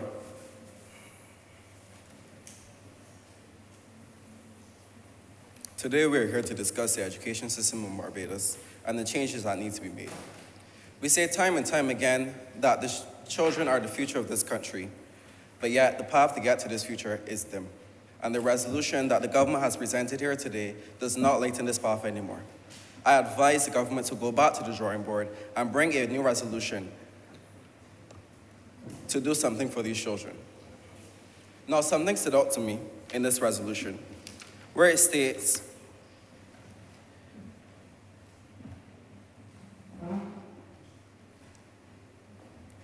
in a significant minority of students consistently scoring below 30% on the Barbados Secondary School entrance examination. And I asked, what will we tell these children year and year after?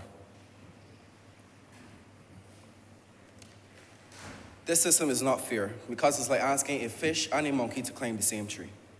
The notion that we will, and as the Prime Minister said, the notion that we will continue to write off the children at the age of 10 and 12 and 11 is the greatest strategy of a post-independence Barbados, as she said during the swearing ceremony of the new government at the State House.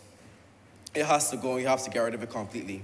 A solution that we can use the CPEA, the Caribbean Primary Exit Assessment, offered by the Caribbean Examination Council, which will count for 80% of the overall grade and the other 20%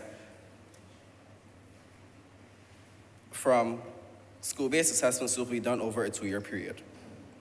The CPEA is better than the Barbados Secondary School entrance examination, seeing as it not only tests math and English, but also includes in the curriculum science and social studies. We can also imagine some of the schools in our society, where these schools focus on catering to the soft skills of the students that attend these schools, but also giving them the option of having classes that were to teach math and English so that these students will still be able to get a job after they finish their secondary education. In conclusion, we need to do something, and we need to do it now, because as a very prominent activist of this country, who I have the honor to be speaking in front of this morning, the system has flawed the young people. And it has flawed my parents' generation, it is flawing my generation, and it will not allow it to flaw the future generations of this country. I oblige. Thank you, honorable member from the opposition. I would like to acknowledge the presence of the Honorable Corey Lane, Minister of Parliament, the Parliamentary Secretary, and the Minister of the People Empowerment and Elder Affairs. We are very grateful to have you be a part of our discussion.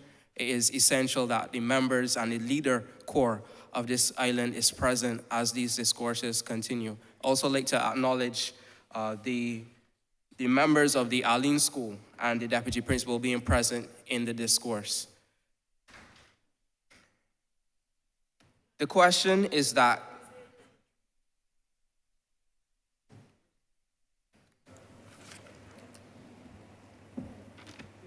Mr. Speaker, I beg to move that this sitting be suspended for 15 minutes. Sir, beg to.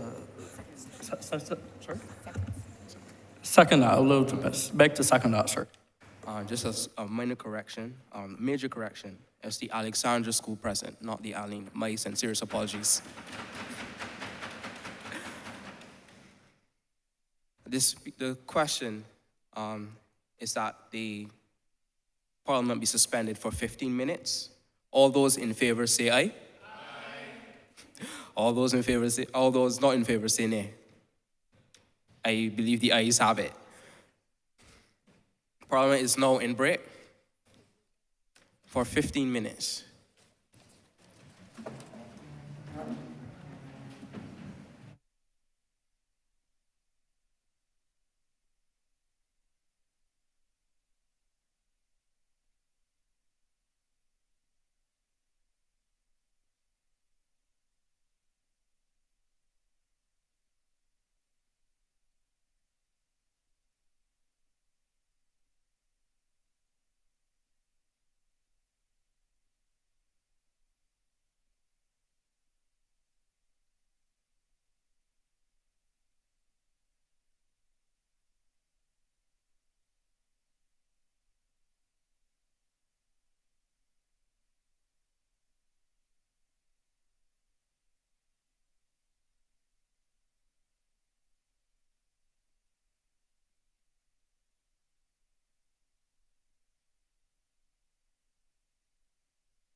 Honorable members, it is estimated that less than 30% of young people entering secondary schools in Barbados leave school with any useful qualification.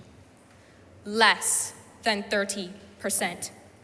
This is not only detrimental to our young people, but to our country. There are changes that need to be made. However, we cannot only rely on the advice from consultants who are not aware of how our system works. We need to include the main stakeholders, such as teachers, parents, students. The numbers will continue to decrease if we do not do something regarding the reform of our education system. One of the major issues being discussed as it relates to education reform is the curriculum. In particular, the fact that the current curriculum lacks real-world skills, such as time management and application of learned abilities in various situations. Often in schools, we are faced with the expectation of our young people to answer questions solely based on memory retention, which doesn't help develop critical thinking skills. Our education system needs a more inclusive curriculum, which takes into thought the diverse needs, previous experiences, personal characteristics, and interests of all learners.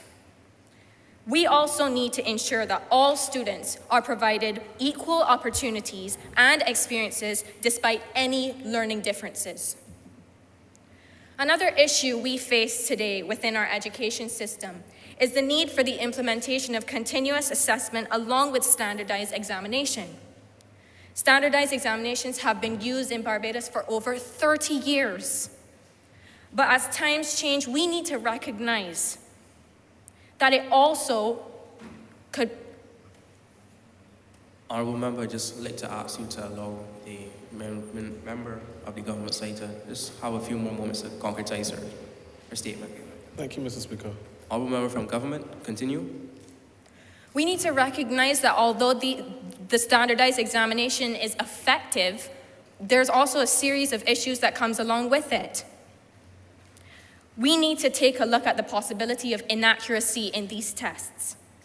Due to the high amounts of stress and pressure that are placed on students to perform to a certain high standard,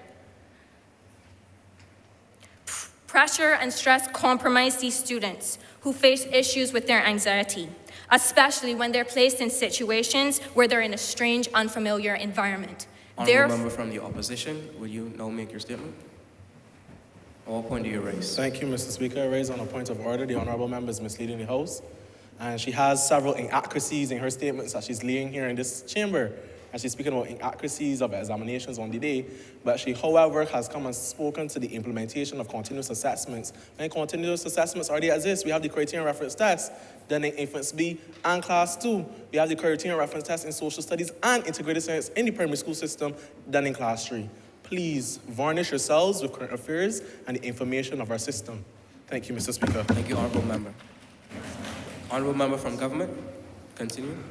I'd like to thank the honorable member for raising that point. However, I'd like to clarify that I was referring only to the common entrance examination.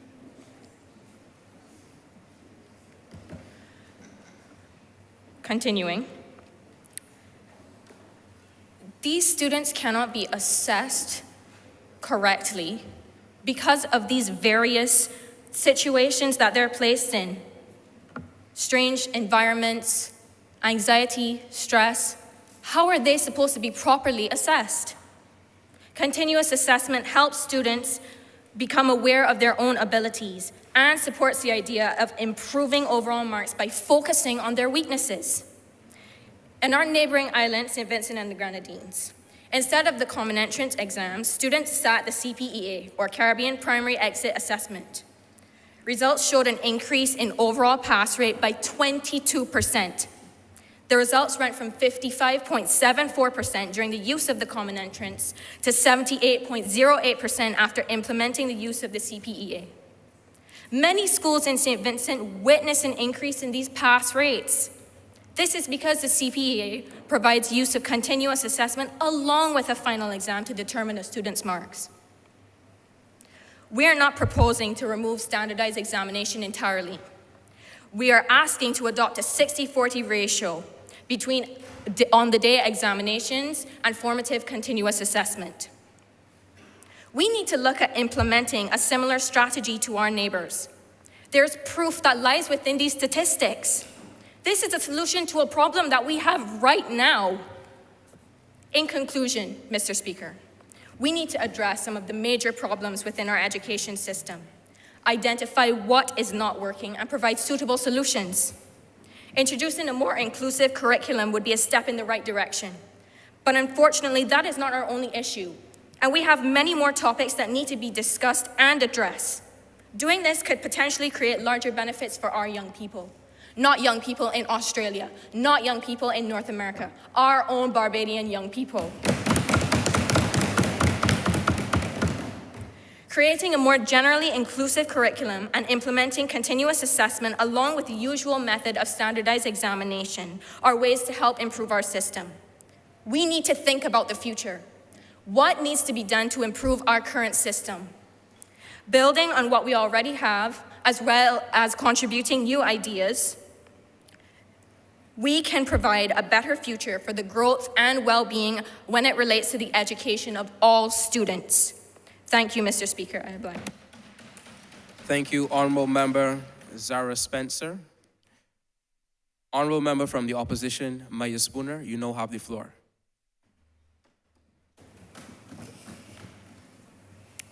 Members, Speaker, good afternoon. As I listen to my fellow oppositions on this side, as well as the government, it is clear that we all understand the importance of education. It's like oxygen. We need oxygen to breathe, and we need education to survive. Even though members on the other side understand the importance of education, there are some who haven't fully grasped the ramifications of poor education policies, which can affect current and future generations. How can we be properly or completely be educated if there are issues in the educational system that need to be addressed? Much emphasis is placed on math, English, and the sciences. And when it comes to the non-traditional subjects such as history, social studies, Spanish, etc., not much importance or value is placed on these disciplines. These forgotten areas add flavor and spice to life. If everyone aspires to be a doctor or a lawyer, how can other roles in society be filled? For instance, we need to eat, so we need farmers to produce crops. We need to wear clothes, so we need tailors to make clothes. We have architects and engineers, which build our homes, cars, and other technologies. And according to the Prime Minister of Barbados in a press conference in January 2022, if Barbados is to be a confident nation with confident people, it will require a change in the way that we educate our children, end quote. That is why it is important and integral that we introduce non-traditional subjects for our human development. For that reason, it is important to understand that every child has different learning styles, different challenges and personalities.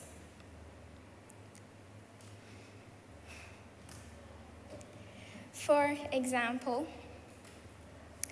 a child who is a visual or a tactile learner, based on this, a teacher will provide a lesson based on this learning style, and the teacher will bring in 5 apples and tell the child to take away 2, instead of blatantly telling the child 5 take away 2 is 3.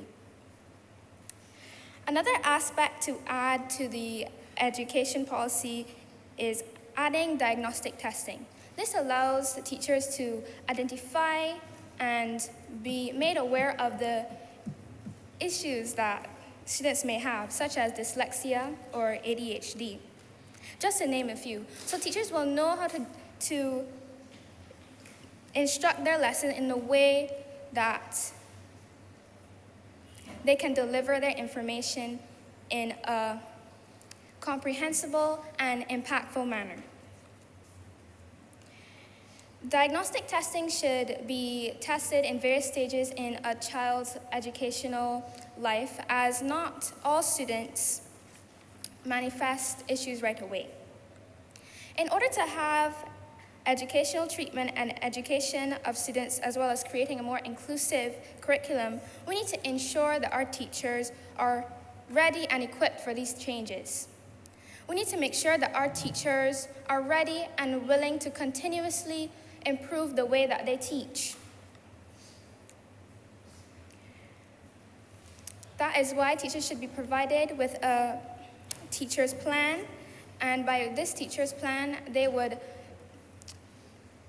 instruct their lesson based on the class that they have, as well as feedback. Feedback ensures that the delivery of information is clear and impactful as possible. Teaching isn't just academics. It involves the emotional side as well, and that is important too. Teachers should have a basic understanding in social psychology as well as child and adolescent psychology. This would help the teachers develop methods and strategies in order to have a great lesson, whether it is visual, kinetically, or audio, and much more. We need to be more particular with the teachers that we choose, as there are several teachers with negative attitudes and only care about the money and copious amount of vacation. So that's why it is crucial that we select teachers who are genuine and kind and have a love for teaching. Thank you, and I am obliged to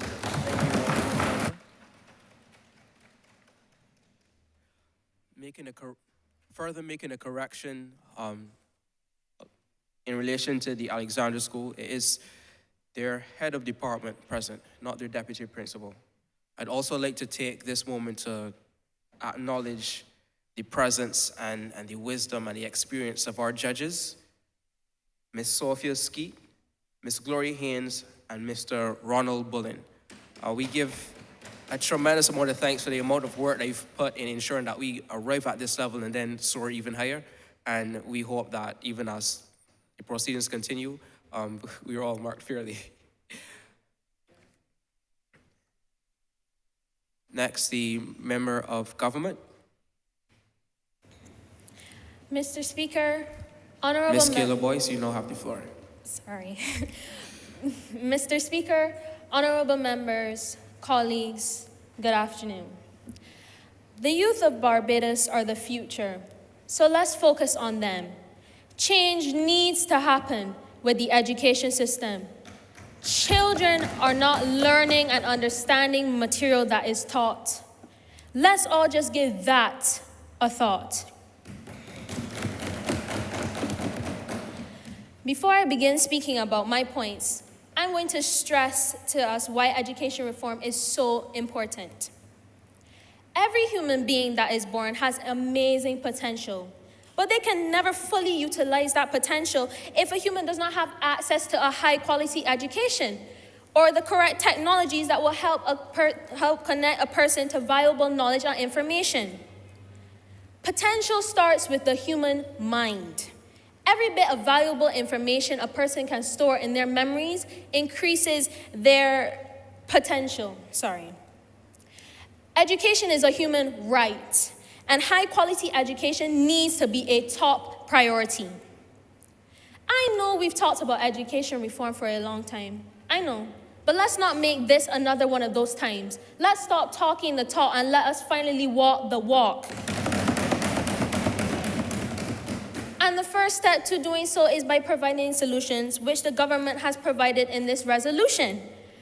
Now, there are a lot of solutions, but the one I shall be focusing on is CPD programs. Now, what is CPD? Continuous Professional Development. Continuous professional development is the processes and learning activities that professionals undertake to enhance their skills, knowledge, expertise, and competence. It records what professionals learn, experience, and imply in their... Honorable member, at what point do you raise?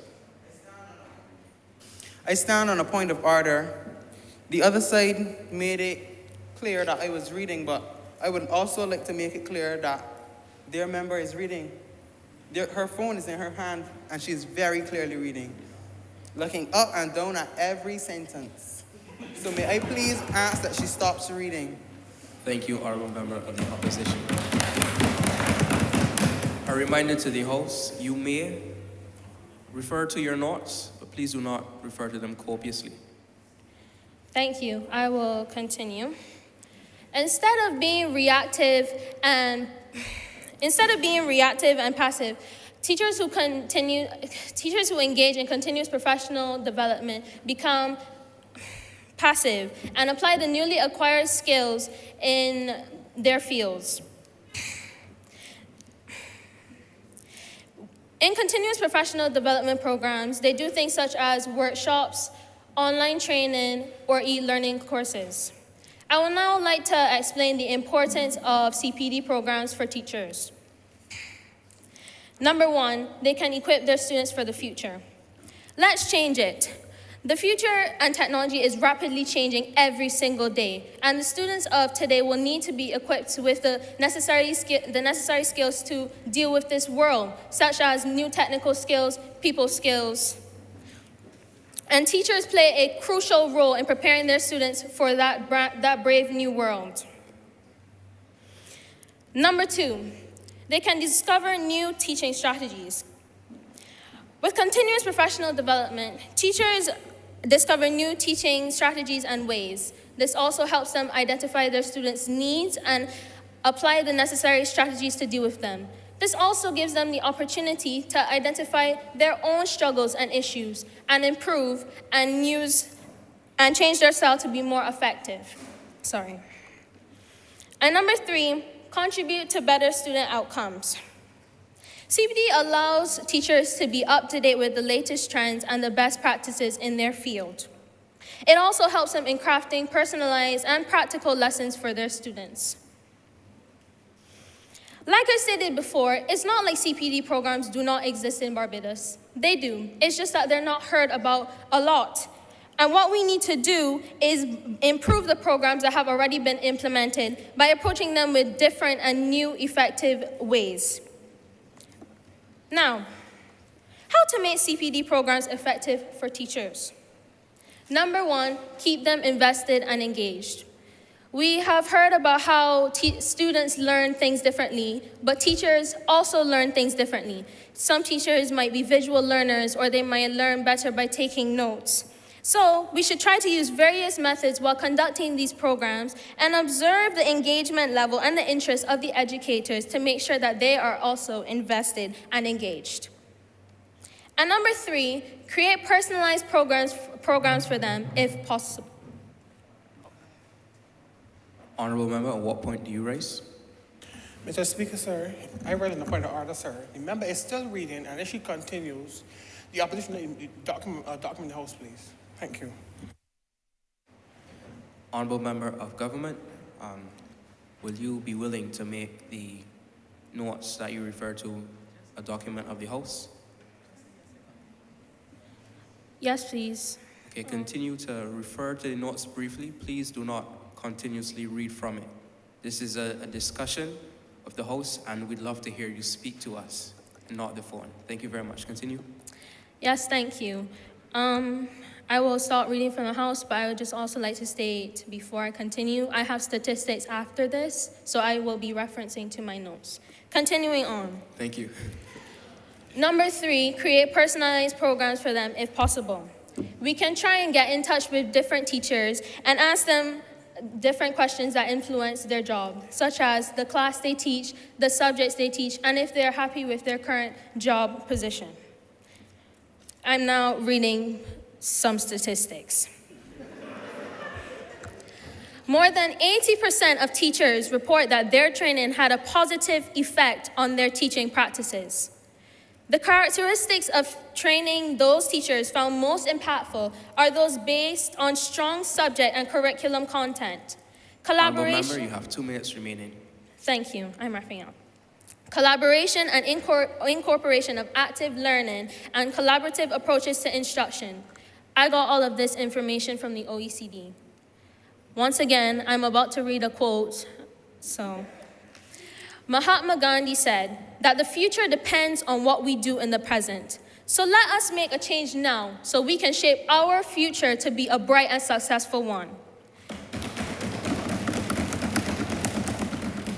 Before I finally conclude, I would like to briefly repeat the importance of CPD for teachers.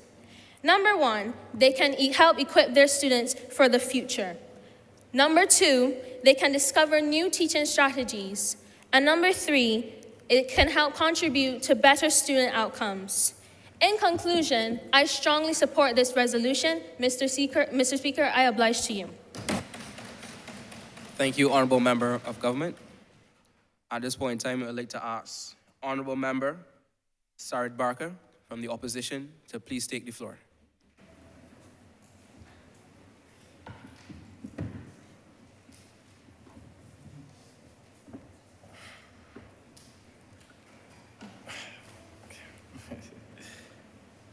Honorable Mr. Speaker, sir, honorable members, invited guests, I rise to speak on the topic of educational reform today. Prior to independence, yes, we need to go back to where it all began, because this educational system that we have today is inherited. It's not ours, it's inherited. It's a part of our colonial legacy. Prior to independence, colonial education system sought to reinforce social and economic hierarchies, and I'll tell you what I mean by that. The education has been used time and time again to maintain the status quo, to keep the working class as the working class, and to ensure the elevation of a select few. We need to make sure that we don't do the same in post-independent Barbados. Mr. Speaker, the resolution speaks to the creation of a more inclusive curriculum and that all students and subjects are treated equally. Mr. Speaker, that blatantly ignores the fact that education has been a vehicle to the creation of a productive workforce. Mr. Speaker, that blatantly ignores the fact that there's a clear demarcation in the treatment of certain professions within the society. Mr. Speaker, I am talking about the difference in the treatment between the sanitation worker and the doctor. And don't tell me that it doesn't exist, because I see it every day. I am talking about the difference, Mr. Speaker, between the barber and the lawyer within the society. I am speaking of the difference between the carpenter, Mr. Speaker, and the politician within the society. Mr. Speaker, classism and capitalism pervade our society, but yet we expect our educational system to be free of it, be free of this poison. How? How? School is not a simulation, Mr. Speaker. It will reflect the real world. We cannot advocate for skills on one hand because it sounds good. It sounds great to say. It sounds perfect, actually. Yeah, we can open vocationals, we can open skills training. People can go there and learn skills and then contribute back to society. But no, that's not how it's been working. No, it has not been working like that. Mr. Speaker, for an inclusive curriculum, we beg for an inclusive curriculum, then surround skills with negative connotations. Mr. Speaker, sir, skills should not be seen as for less academic students or students who do not excel in academia. Mr. Speaker, sir, your inability to grasp chemistry should not consign you to poverty. Mr. Speaker, sir, here in Barbados, if you are taking up a skill, is almost as if it's the last resort, or you're taking this up because you have not been able to attain certain certificates. Mr. Speaker, I do not agree with that. Mr. Speaker, I cannot. It is burdensome upon me. Everybody cannot be academically inclined. Further, me being academically inclined should not prevent me from accessing skills training. But these are societal realities, Mr. Speaker, sir. And I'll leave you for example, the greatest of them all. A couple of years ago, I would have attended an institution here in Barbados, and I would call the name. I'm not so kind as an honorable member. I'm calling names here. I remember a couple of years ago when I was in attendance at Harrison College. Also attended there was an absence of food and nutrition, a food and nutrition program. Yes, you're hearing me clearly. Food and nutrition, everyone in here eats, right? And it was at that point, Mr. Speaker, sir, that it became clear to me that society didn't need any chef. Society only needs scientists. Mr. Speaker, sir, in one breath, the resolution speaks to all students being treated equally. And in the next, proposes the greater adoption of technology within the system. Mr. Speaker, I stand here today to say that technology, the further implementation of technology within this system would only serve to further widen the gap between the poor student and the rich student. And I'll explain what I mean too. I like to get down to examples, raw stats, that kind of way. I am talking about the gap that meant little Johnny couldn't get the additional lessons he needed to develop, or the breakfast he required before school so he could focus well. Melvin's family was able to provide the necessary support. So it's not everybody's problem. So we don't see it as one. The gap. Member, at one point do you raise? I rise on a point of order. This honorable member is misleading the House. If I recall correctly, one of our honorable members on the government side spoke earlier today to that point about the technology gap. And she clearly stated just how that gap is closer to being closed than ever. So, honorable member, I ask that you refrain from misleading this honorable chamber.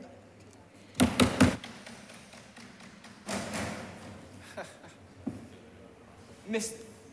Speaker, sir. Before you continue, honorable member, you have 2 minutes, but I'll allow you a couple more seconds as well. Mr. Speaker. No, I raised to comment, I wanted to rebut that earlier point, but I hadn't spoken as yet, so I was quite unable. But I will clarify now. No, these are real examples. The thing the pandemic showed us, that the gap is very much alive and well. The gap has not been bridged. The gap has only been widened. Every day we see advancements in technology. The pockets of certain Barbadian students is not advancing. The cost of living is rising.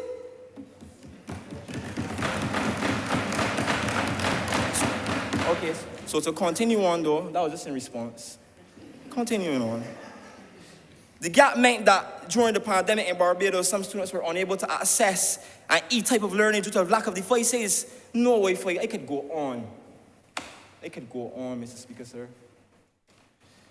And that is not to say that technology is all bad, but we see the direction the world is headed. But emphasis must be placed on equality of opportunity and not keeping up with the proverbial Joneses.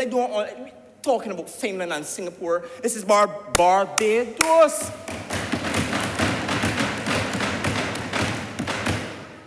The reality is, Mr. Speaker, for equity to be achieved, circumstances should not be obstacles to educational success. And you said you have 2 minutes, so I'll wrap up fast. Get in there, Mr. Speaker, sir. You can see that you can tell I'm passionate. Mr. Speaker, sir, despite not being in agreement with a greater step towards technology within the system, that is not to say that I am not in support of the present. I am not in support of the present chalk and taught. These methods are outdated.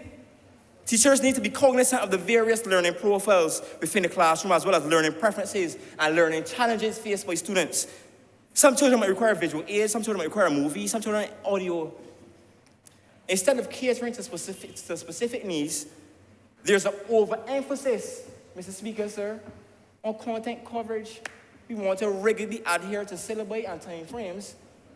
So instead, the emphasis is placed on teaching the curriculum instead of teaching the child.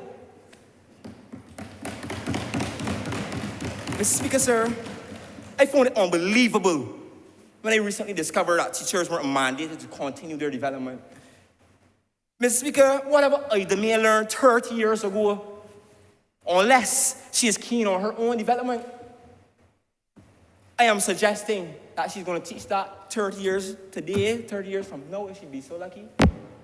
And that should not be, Mr. Speaker. I am suggesting that teachers' continuous development be mandatory and that all teachers should have to go to regular workshops. Mr. Speaker, the resolution also speaks to the integration of pupils with special needs into the mainstream school system. Honourable member, your time is now completed. Thank you for your passionate delivery, but Parliament must continue. Please have a seat. Thank you very much. Much obliged, sir.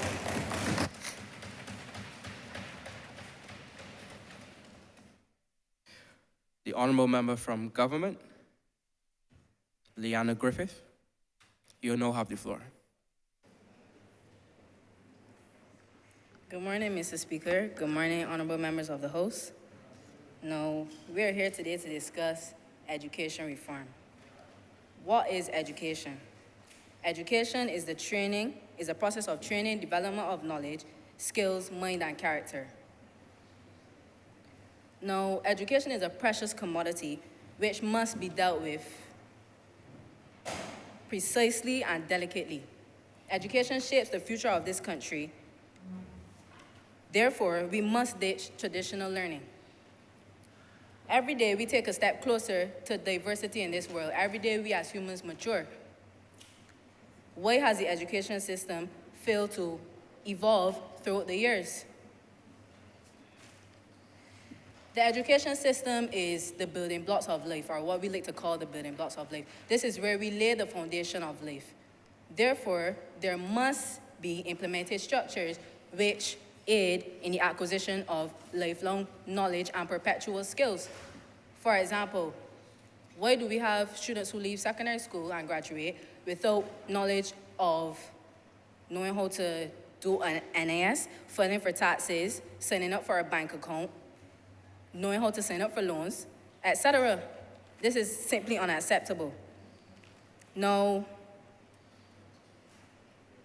if you would take a look at the resolution, last section, subsection A, which states, the creation of a more inclusive curriculum which promotes lifelong learning, teaches essential skills which are critical for our life in the real world, and provides freedom of education for our students whose passions lie in the pursuit of non-traditional subjects. Now, Mr. Speaker, I propose that we implement not only money management classes, which help students learn how to budget in everyday life, but we also need to implement a credit card scheme in secondary schools. Why do we train students in believing that as soon as you leave secondary school, you're now an adult, going to the adult world? We have taught you nothing in aiding day-to-day life in the adult world, but go into the adult world. With this credit card scheme, it implements structure and teaches students responsibility, wise decision-making as well, in where to spend their money, where to invest, how to not spend their money, what should they invest their money into, etc. For example, the Barbados Thrift Club, they are very successful in this. And this can also help students in earning like points, merit, stuff like that in secondary schools, depending on how they do in schools. Now, my second suggestion would be talent development classes as well. As we all know, every student is not a STEM student, and some students need a little push in their talents. Now, we will implement music, culinary arts, architecture, cosmetology, arts and craft, woodwork, metalwork, and provide accredited certificates for such.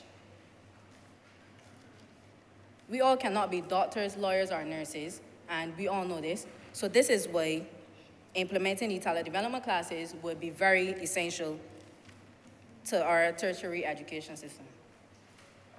Thirdly, I would like to propose an entrepreneurship scheme in schools where we would grant the capital to students with a 10% interest rate, which goes back into the school system. Now, these three suggestions that I previously stated would be incorporated into the HFLE programs in schools. Because let's face it, HFLE is not a subject which is seriously acknowledged in schools. Well, I'm not sure about your secondary schools, but mine. And this entrepreneurship scheme would better teach students how to sell, because as we know, you can't sell snacks in secondary schools. And this is an issue that I find, very dear to my heart and I'm very passionate about, because why do we confiscate students' resources? Why do we confiscate students' goods and candy and snacks like that?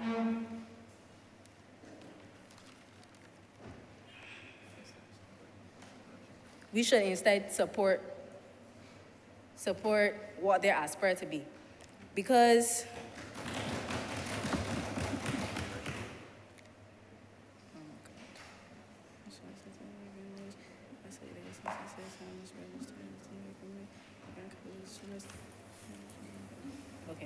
Honourable Member, at what point do you raise? I stand on a point of order. The honourable member has clearly lost her way in her notes and she does not appear to be reading any quotes or academic articles or studies. I please ask that she stop reading. Honourable Member from the government, will you be willing to make your notes accessible to the chambers? Continue to refer to your notes, but please, again, as a reminder, do not copiously read or completely refer to your notes. They are a guiding point from which you will then speak, but do not read it verbatim. Thank you, Mr. Speaker. Honourable Member, you have 2 minutes remaining. Thank you as well. Continuing, this entrepreneurship scheme would better build students in the knowledge of knowing how to better have their own businesses during school. Because instead of confiscating their goods, as I stated previously, this shows them, students don't come from the same background. Everyone comes from different backgrounds. And not every student is able to get school money and certain stuff like that. So when you confiscate their goods, which they obviously saved to purchase in schools, this not only shows lack of support. Honourable Member, at what point do you raise? Thank you, Mr. Speaker. I raise on a point of order. I can no longer sit down and continue to watch the honourable member mislead this House time after time after time.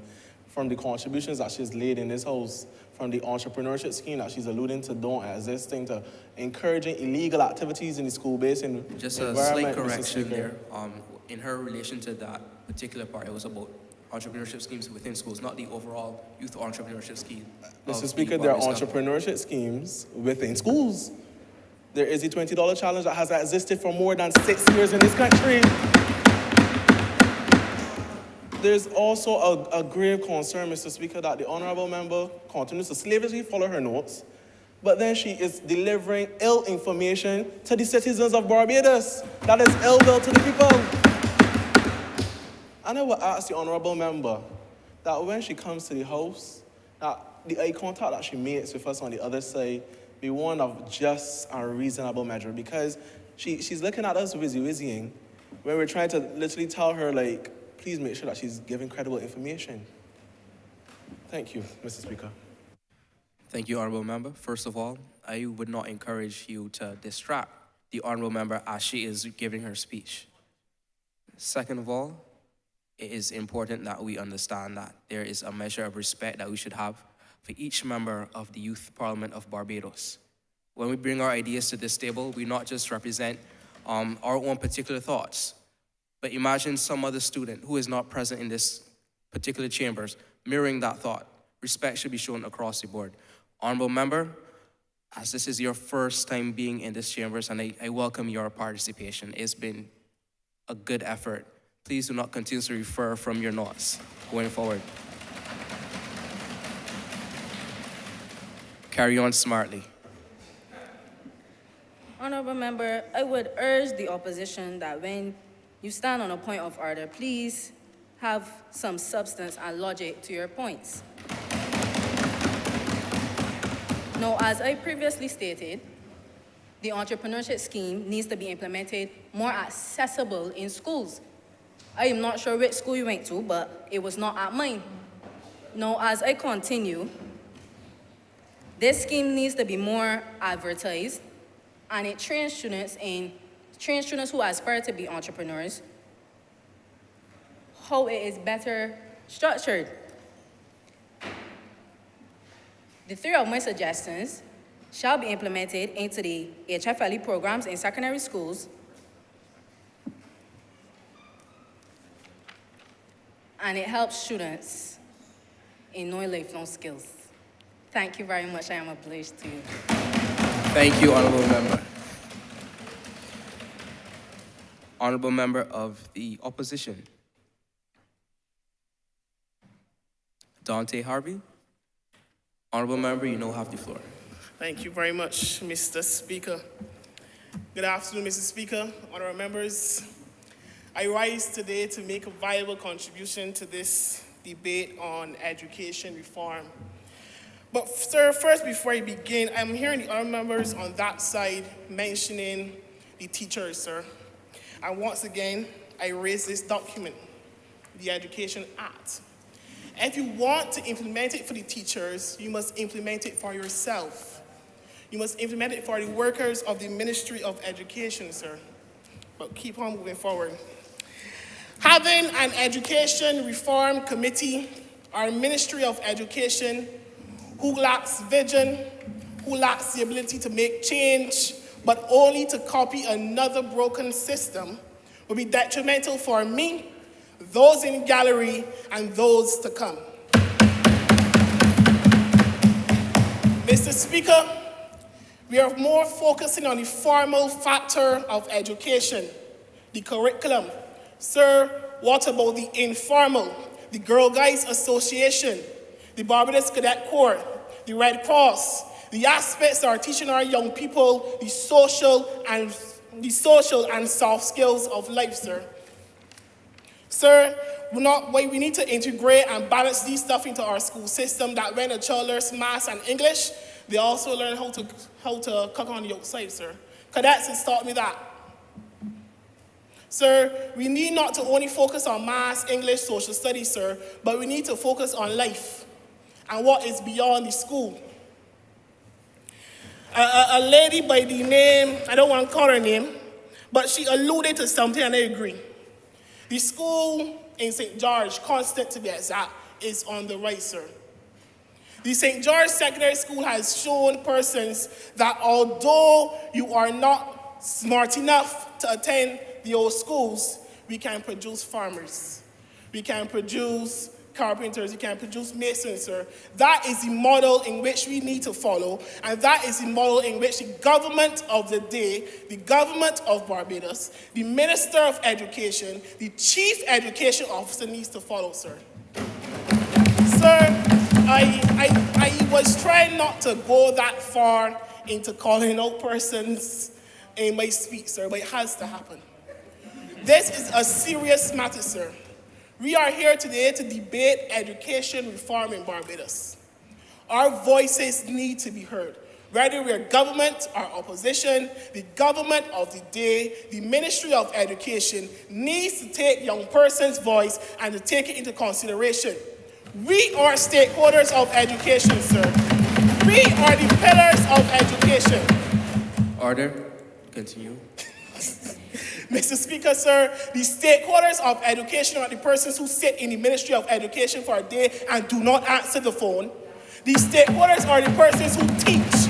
The stakeholders are the children who go to school. Mr. Speaker, would you believe that a teacher in secondary school has to buy a white marker? I can't believe it. But then when you go through the estimates, funds are allocated to foolishness. Mr. Speaker. Order. Mr. Speaker, I can behave, Mr. Speaker. But I can't. This is a serious matter, sir. Sir, if the teachers has lost faith in the government, the children will get teach bad, sir. Sir, if the government does not communicate with our teachers, the children will get teach bad, sir. Sir, we sit And we hear all these press conferences on education and what the ministry is doing. But sir, when you ask the teacher, y'all had input in that, they went and had a meeting. So how can a minister in their right mind sit and say we have communicated with everyone? Sir, it's like the resolution. The government communicate with the opposition. Sir, the government ain't communicate with the opposition and bring fluff before you and before this honorable chamber, sir. Sir, I am proud because in another place the word revamped was used. And today they not hear it, so I'm proud. The government has understand that the system is broken and the system needs to be fixed. Sir, this system does not need no, as the government does do, putting one thing because something working. They got to fix what is not working before you add something else. And that is why this education system is the way it is today, because governments after governments have added before they fix. Sir, governments after governments... Honorable member, you have 1 minute. Sir, that's all I need. Sir, governments after governments... 2 minutes. Sir, governments after governments have neglected the church girls and boys brigades that build the foundation of social skills among us, sir. Sir, governments after governments have neglected the small man, sir. Sir, when school was to be online, sir, it's subject to correction. You know, sometimes we make mistakes. Government acted because the private schools made noise in front of government headquarters, but they did not act when the public schools made a point, sir. Sir, we have to stop with this foolishness. Sir, calm down. You can't use incorrect language in the house. Sir, if public schools in Barbados can follow the mantra of the private schools, the education system will be good. Sir, in closing, sir, private schools in Barbados, along with the St. George Secondary School, have outshined schools like Harrison College, the famous Combermere School, the Lodge School, sir. Sir, these schools have tradition of weeks, but those schools have tradition and legacy to move on. Mr. Speaker, I'm obliged to you.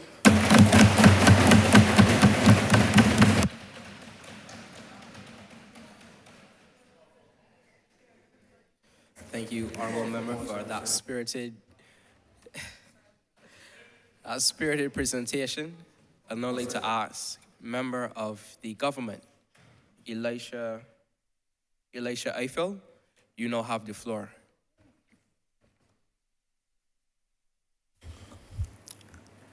I would like to begin by saying that I am very grateful to be here. This is a matter that is very dear to my heart, being that I have seen my mother and my father work closely in this field. My grandmother. My mother was a volunteer with NCSA, the National Council on Substance Abuse, and they went into schools and they would have taught on different aspects that is very similar to what the HFLE program would be like. They talk on drugs, substance abuse. They talk on violence, domestic violence. I would have seen my mother pull some students aside to speak to them because of the impact that it was having on them. And I had my own input, but now I am very grateful to be here to have the opportunity to lend a voice to this national topic. I also know that after working with the NCSA, my mother would have moved and she would have went to Partners That Care International. This is an organization that provides educational opportunities and academic opportunities for students that are more musically inclined. I believe that this is a good example of what we are seeking to do and what this resolution is seeking and proposing that we do. How we move forward, I believe that we must not only implement this system for musically inclined students, but I believe that we should continue to add additional classes in the HFLE program, which is what I am mainly speaking on today, in terms of money management, financial literacy, entrepreneurship, and intrapreneurship, understanding the difference between intrapreneurship and entrepreneurship. All of these are things that I believe should be taught in our schools. Yes, I understand that one of the major concerns with educational reform is that we have been in this system so long, it's going to cost a lot to fix. But I would like to take a quote from a well-known author and lecturer, Andy Hargreaves, and he says, "A successful school has to engage all the people, all the powers, and all the capabilities within it.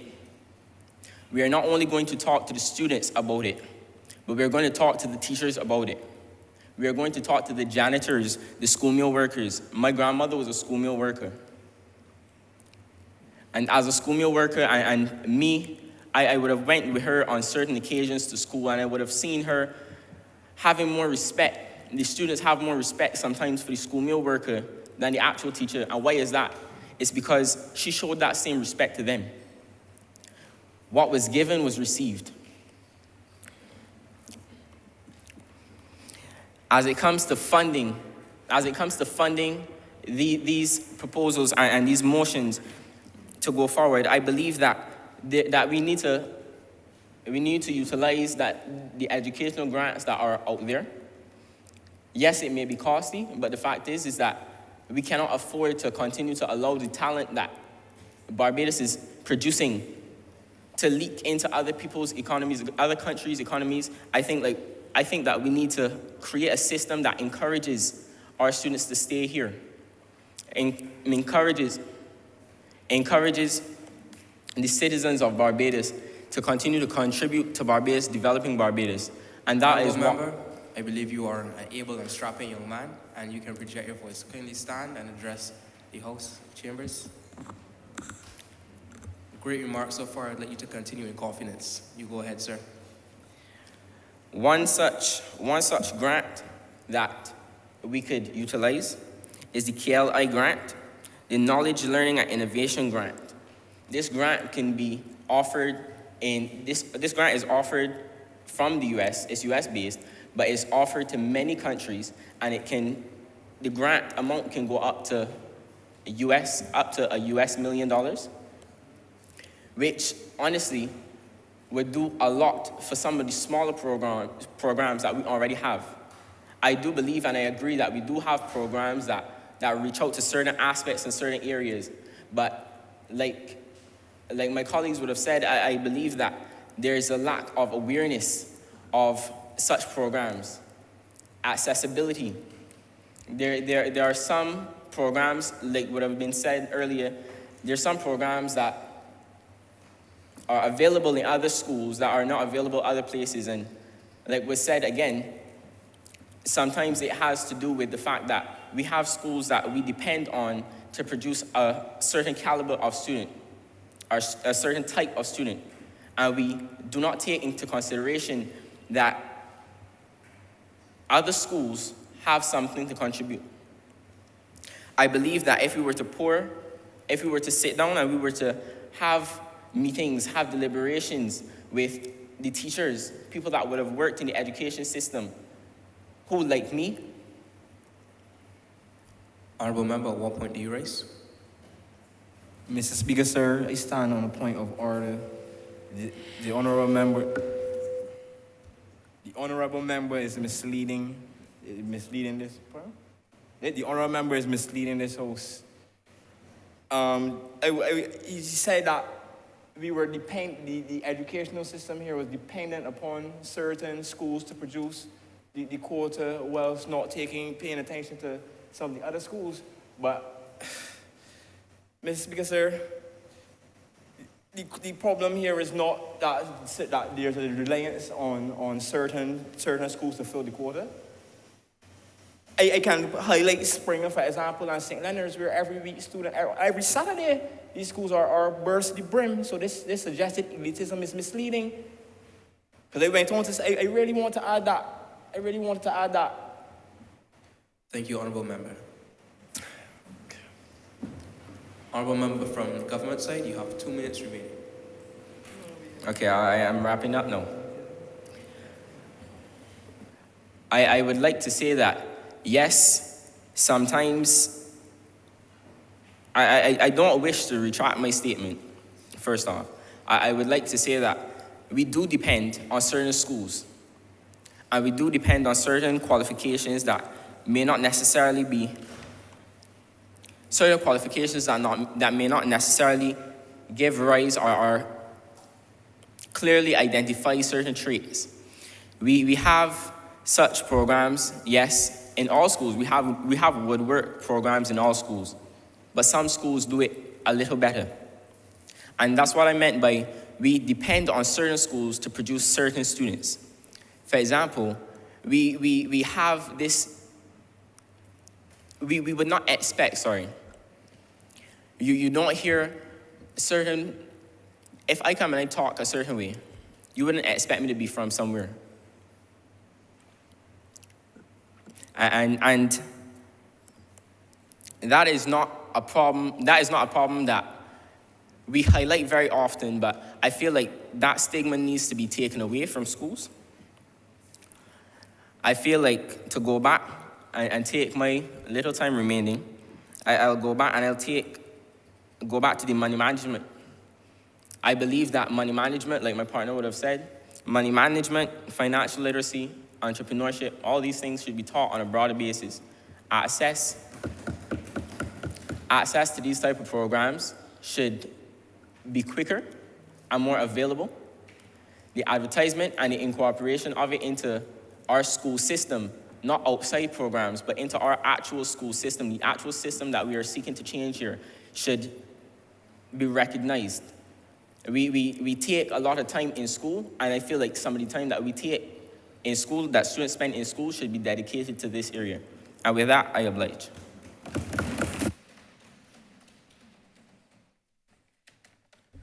Thank you, member from the government. Member from the opposition, Mr. Alexander O'Neill, you now have the floor. Thank you, Mr. Speaker. It's an honor to be here, and I thank you for giving me time to share my thoughts on this debate. We are here to discuss education reform, and the resolution that the government brought before us attempts to do that. But I honestly think it falls short of that objective, Mr. Speaker.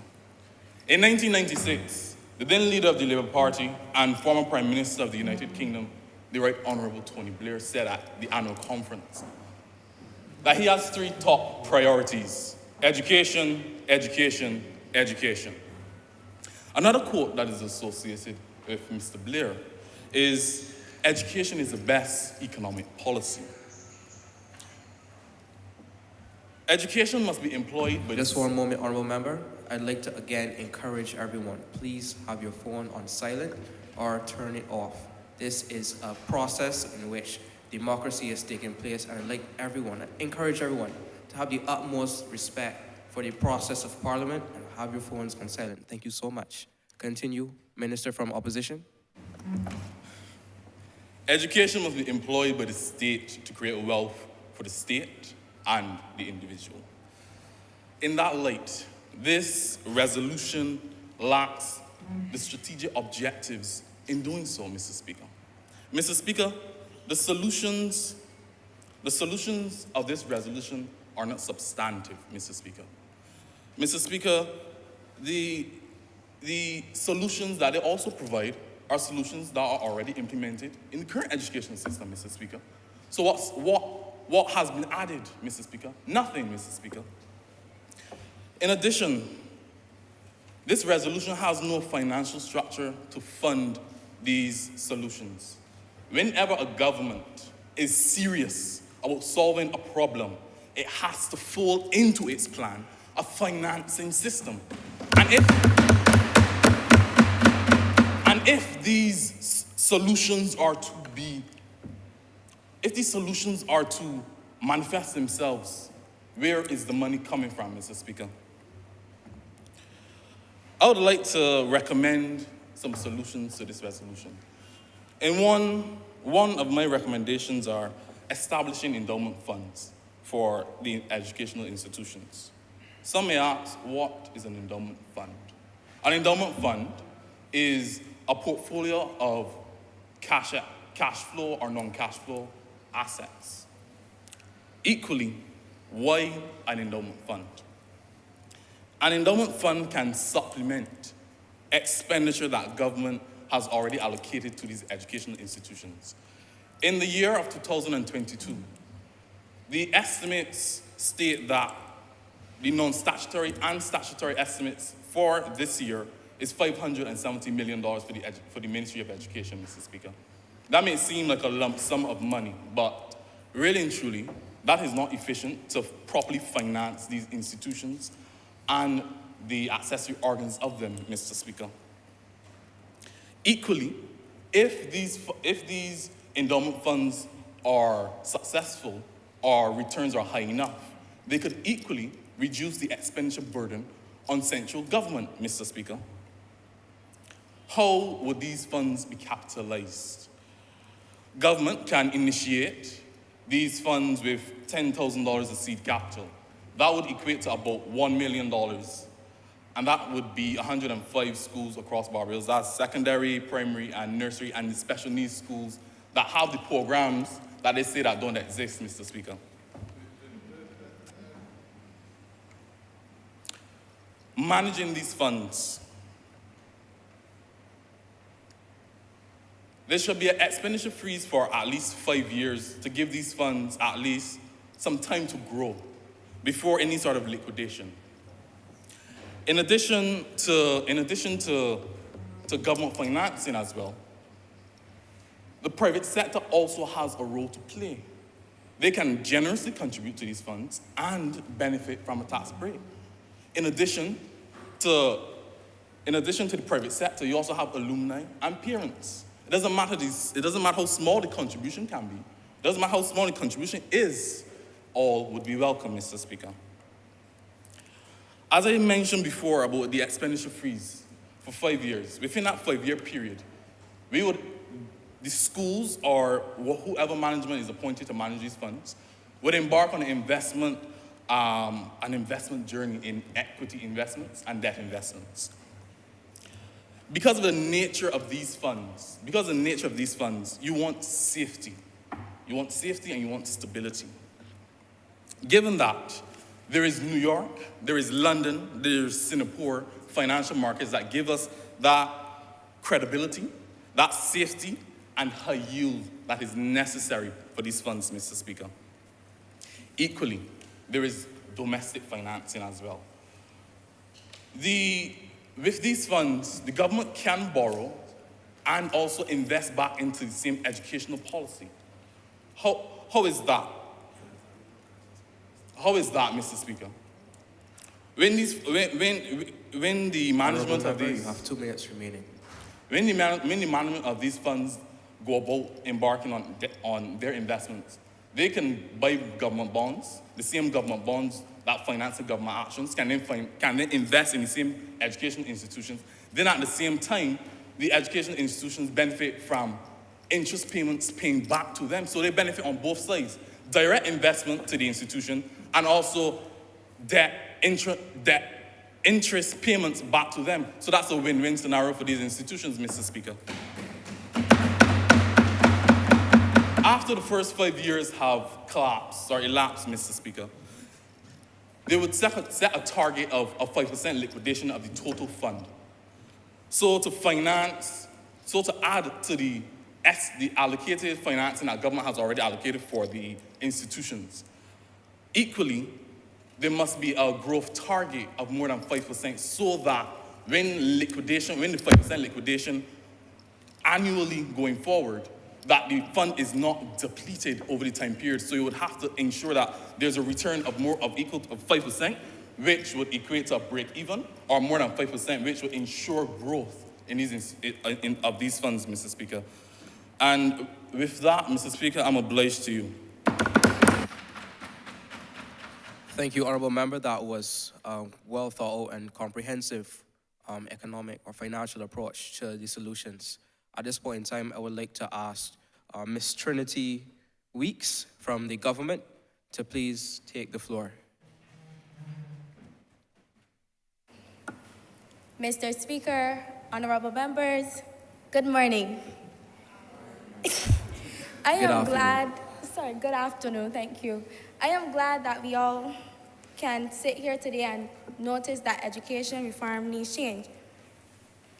Today I'm talking about, my main topic is about financial literacy, being more into the educational system. Persons might ask, why should financial literacy be a part of the educational system? That ties in with the meaning of financial literacy. Financial literacy is the ability to understand and efficiently use various types of financial skills. For instance, personal money management, budgeting, saving, and investing. It's basically the relationship that we have with money. And we can all say today that some of us don't have a good relationship with money as we think. We get it in our hands, we are quick to spend it. We're not quick to sit down and say, well, let me look forward to the future. Let me look to see what the future holds. Why? Why financial literacy should be implemented in schools? The lack of knowledge and the consequences. Persons don't know that when they have debt and they die, their debt don't die. Their debt is still there. Then their family has to take on the responsibility of paying off that debt, which is something very serious. If you don't know these things, Leader of the opposition, at what point do you raise? Sir, I raise on a point of order. I believe that the honorable member is misleading the House just a little bit with this whole thing about debt doesn't die. Just the other day, a gentleman told me that a certain company, his mother died and left debt with that company, and they wanted him to pay. But the debt did die. He took that debt certificate to the company and said, look, I don't know who paying this, but it ain't me. And that debt was killed. Thank you. Thank you, Honorable Member. Honorable Member of Government, would you like to retract your statement? no, please, move forward. Just leave people. Also, another problem with financial literacy should be implemented is the fact that persons don't file for insurance. Persons depend on NIS, and I understand that persons after they get their paycheck, they say, well, my money already taken out for NIS. I don't need to go and look for I don't need to go and look for a private insurance, which is the fault of many. We don't go and look for private insurance. We depend so much on national insurance. The percentage of persons not knowing about financial literacy is more than 50% in Barbados. And my source is Professor Dwayne Devonish. He conducted surveys, and this was a sample. 50%, more than 50% do not know financial literacy. And that's not fair, that's not right. If you don't know how to spend your money, you're going to be doing so much things. You're going to be buying a car, all sorts of things. You're not going to be studying saving, investing, these things that matter in the long run. Another point is 2.7% of persons 2.7% persons have life insurance in Barbados. This source is from the Barbados Advocate. 2.7%, that is not good. Where's the at least 50%? 2.7% is little. That should be saying a lot. A lot of persons don't know how to file for insurance. This is why financial literacy needs to be taught in schools. When classes should start in primary school. I say this because persons might be like, why does a primary school child need to learn financial literacy? If a primary school child doesn't know how to count money, how are they going to spend the money? I'm not blaming anyone.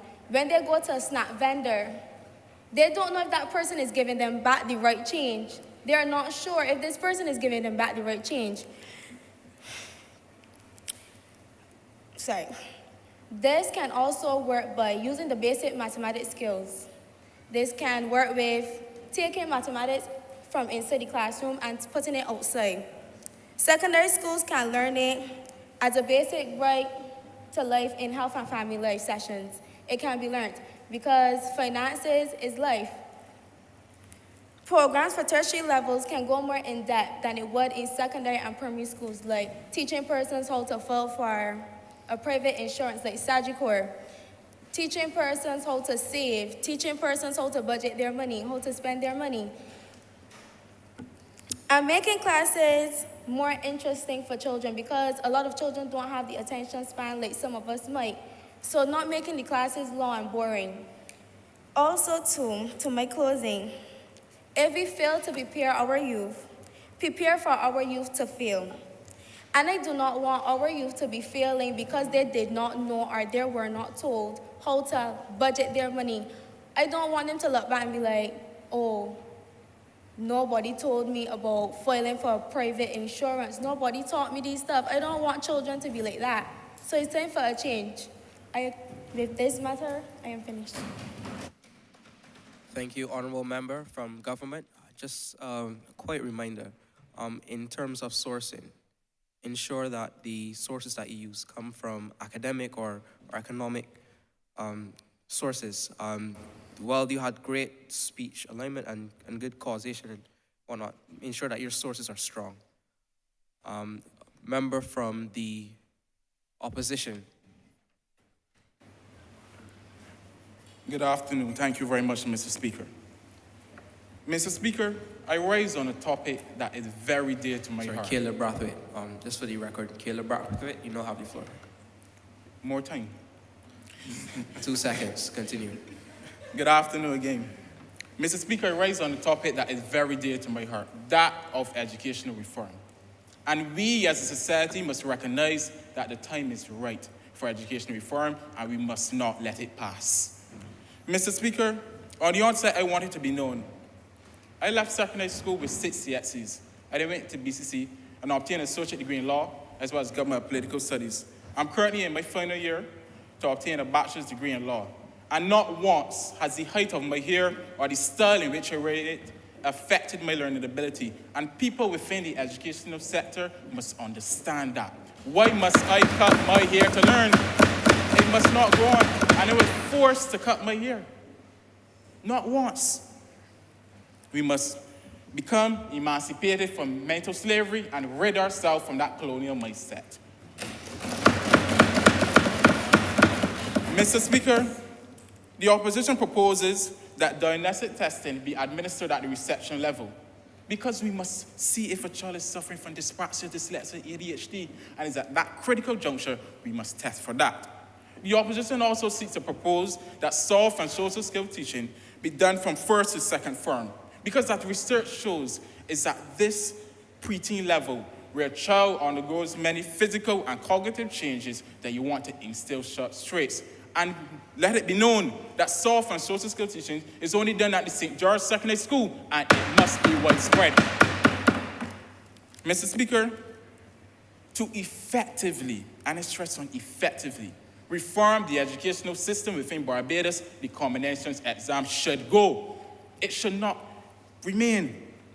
But the opposition do not make such statements lightly, and in that respect, the alternative would be building on the current criteria reference tests in place and implementing a 3-year assessment period started in Class 2, ending in Class 4, in which students will undergo a series of tests, testing academia, testing vocational subjects, as well as testing physical subjects, as the opposition recognizes we must harness the talent of young people.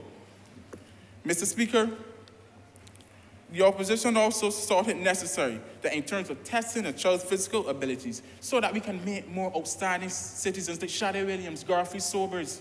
And to that extent, government must move full steam ahead and apply these changes. The rationale behind the thinking of the opposition is not to get rid of a test. You understand that tests are throughout life. What we are saying is to get rid of a test that is done once and seek to determine a child's future.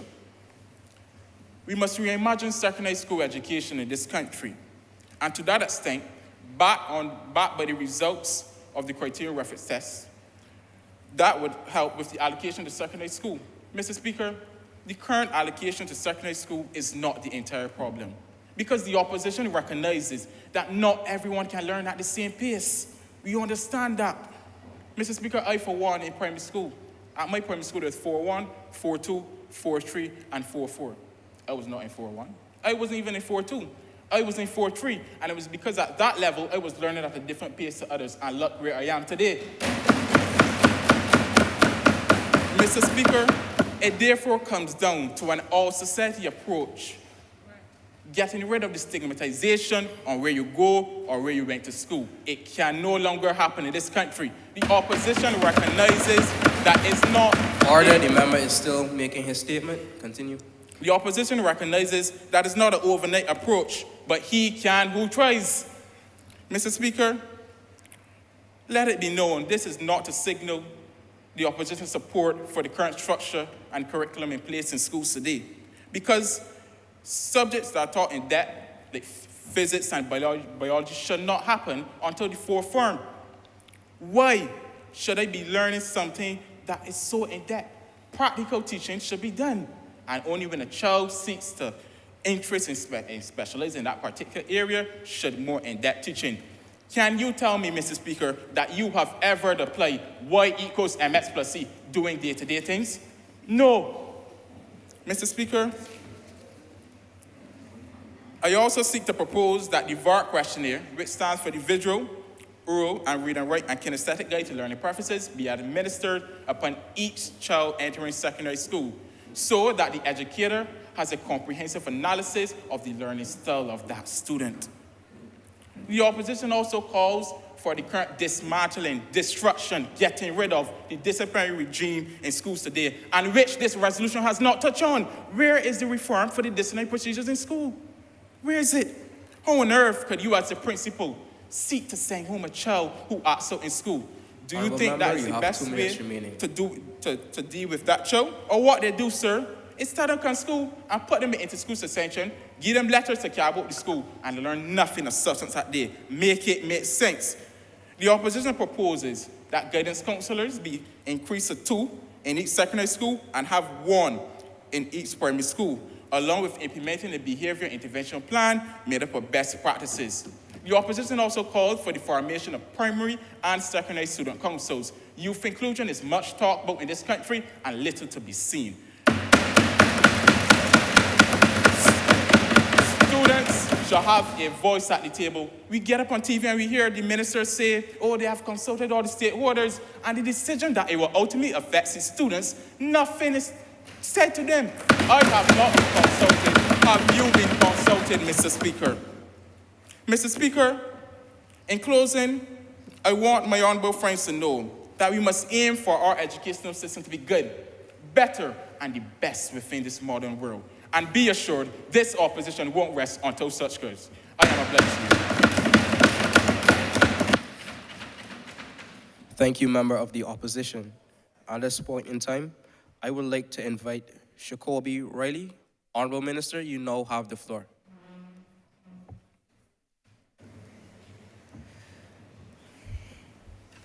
Mr. Speaker, sir, honorable colleagues, distinguished guests, good afternoon. I rise to speak on this resolution presented.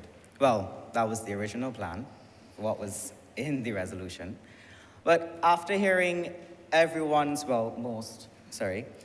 most of your presentations, I realize there is a key factor that is missing, and I am actually quite disappointed that it's not spoken about as yet, seeing that we're in a current crisis in this particular industry, and that would be tourism.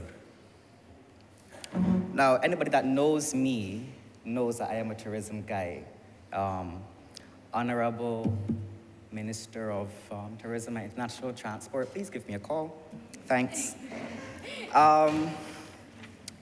And with that being said, I see the importance of tourism education. I see the importance of having tourism integrated in our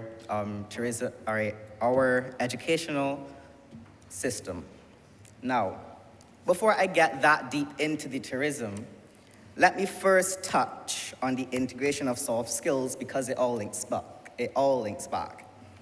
Now, we know what soft skills are, I believe, but for those who don't, by lack of education, I will state emotional intelligence, growth, mindset, ambition, focus, common sense, self-management skills, time management skills, confidence, empathy, and the list goes on. All of these are critical for personal development and to shape a respectful, peaceful, and stable society. Now, jobs, employers are actually seeking potential employees with soft skills. And unfortunately, our schools lack to provide that. They really do. So, and I mean, some of it could be demonstrated here. But this goes into also our customer service here in Barbados. And I know that everybody might not want to touch on this, but I most certainly will. Our customer service in Barbados sucks. It sucks. And tourists may come to Barbados and be like, oh, sun, sea, and sand, and I'm so glad to be here. But it sucks, it really does. The tourists, you only get proper treatment when you see a tourist. And if any of you walk into a store down Strong Street, they're not gonna treat you like how they would treat a tourist, correct? I mean, beat the table if I right, correct? Thank you. That being said, integration of soft skills is especially important in our education system. And that leads me straight into my point in developing tourism education in schools, starting from primary school level. Now, I've read the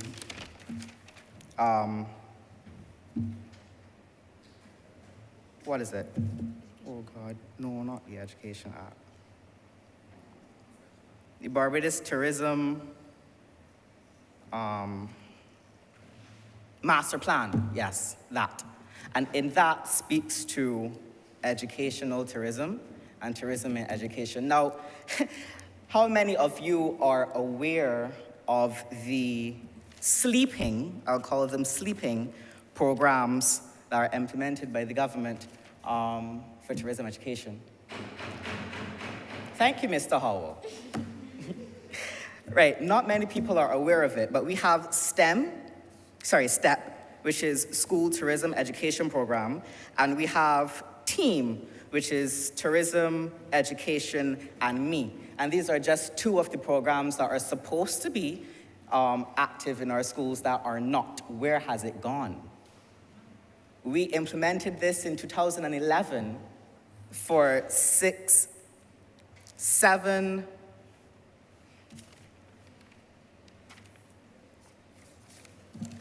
my notes all over the place, sorry. 7 secondary schools and 8 primary schools. And I'm not seeing anything happening. It's not there anymore. Why is that? Because we got a system where governments come in and they shelve they shelve programs and they shelve initiatives and they come in with their own plans and they forget about the things that are supposed to help. Beat the table louder. Because what I am speaking... Continue, honorable member. Pardon me? Continue. Okay, thanks.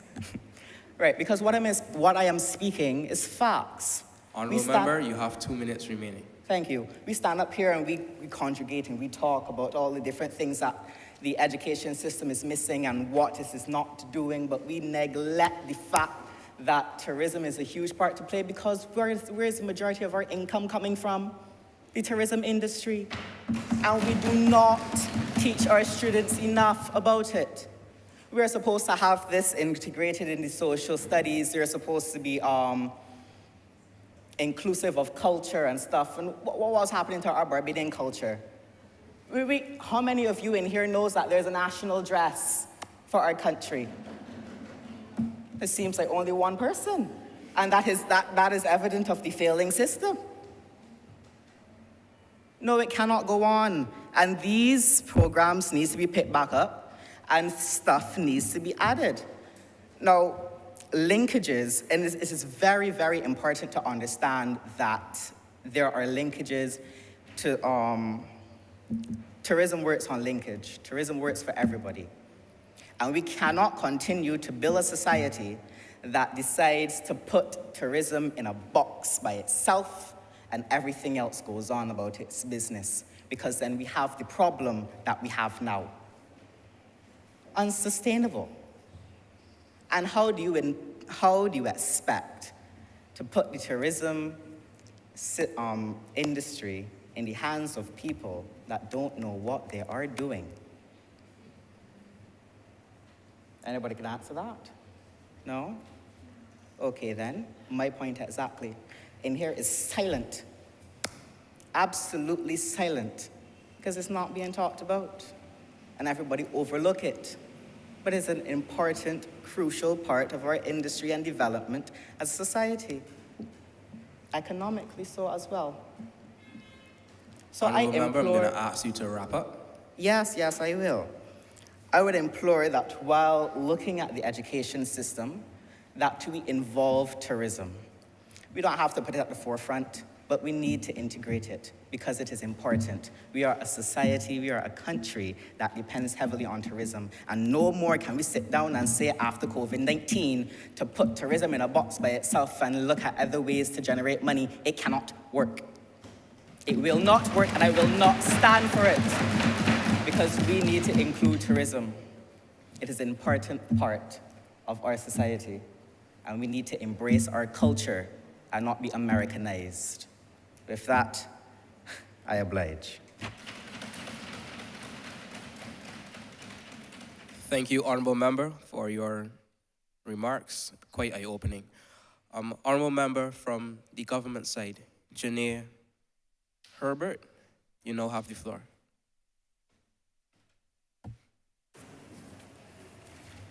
Mr. Speaker, honorable members, distinguished guests, good afternoon. The good book says there is a time for everything. Mr. Speaker, honorable members, distinguished guests, now is the time for reform, for educational reform. Now is not the time to argue government versus opposition. Now is the time to argue for our youth, for our peers. Now is the time to argue for our future. Because as we speak, Mr. Speaker, time is being wasted, money is being wasted, skills are being wasted. Critical, soft, non-traditional, futuristic skills are being wasted. As we speak, Mr. Speaker, there are students dreading the up-and-coming year. There are students dreading what is to become of this academic year. The system has to change. As we speak, in a predominantly black country, our black boys are still being forced to cut or cover their hair, their precious black hair. Now, Mr. Speaker, I ask that you do not misunderstand me. I am personally a firm believer that every institution must have its rules. But I refuse to stand for texturism on a piece of paper. I refuse to stay silent when I witness and observe that these rules do not apply equally to everybody.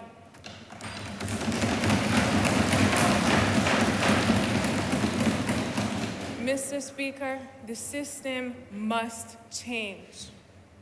No, the honorable member called this resolution a disappointment, in short. What was truly disappointing is the obvious lack of thorough analysis. What was disappointing was the obvious lack of empathy, critical thinking, deductive reasoning, and common sense in her speech. These are the things that this resolution seeks to implement in the schools, which is exactly why I urge you, honorable members, to open your eyes and see what this country needs and see what this system needs.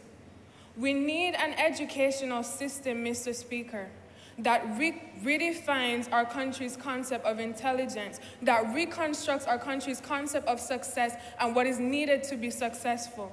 We need an educational system that identifies, invests in, and maximizes the potential that I personally believe lies in every single student, in every single one of us. Mr. Speaker, we need an educational system that listens to the wisdom of visionaries. And these visionaries aren't just experts sitting at the top twiddling their thumbs. Honourable Member, on what point do you raise? I rise on a point of order. I believe that the honourable member is misleading the House.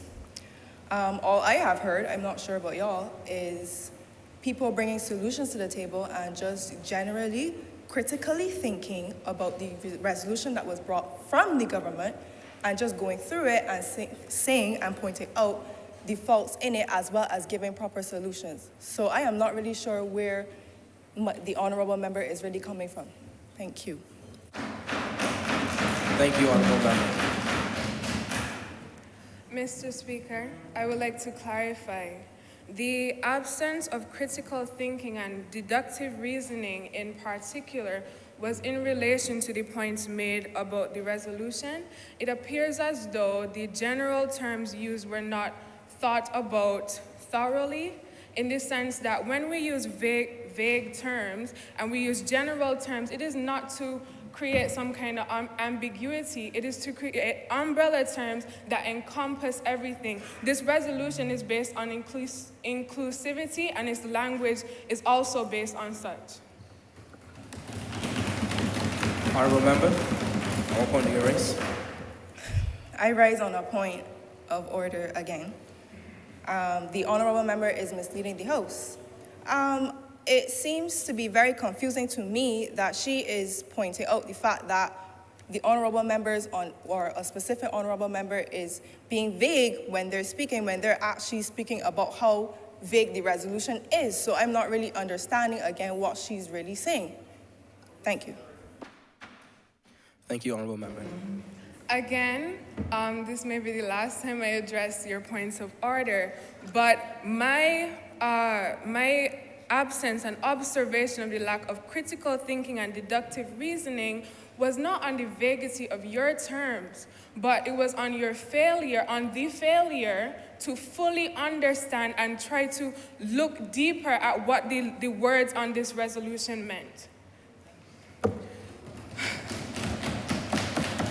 Mr. Speaker, as I was previously saying, we need an educational system that listens to the wisdom of visionaries. And I would have said these visionaries are not just experts sitting at the top twiddling their thumbs. These visionaries are janitors, librarians, teachers, students, people within the system. Mr. Speaker, we need an educational system that understands how precious the art of teaching is and is willing to invest in the proper training and specialization of our teachers. Mr. Speaker, we not only need that, but we also need to make the teaching profession more marketable to those who have a true passion for teaching. Honorable members, finally, I would like to urge you to support the passage of this resolution, because support of this resolution is support for the success of every single student, regardless of age, race, or ability. Support of this resolution, Mr. Speaker, is support for the success of every aspect of our future, because the students of today are the leaders of tomorrow. And on that note, Mr. Speaker, I'm very much obliged.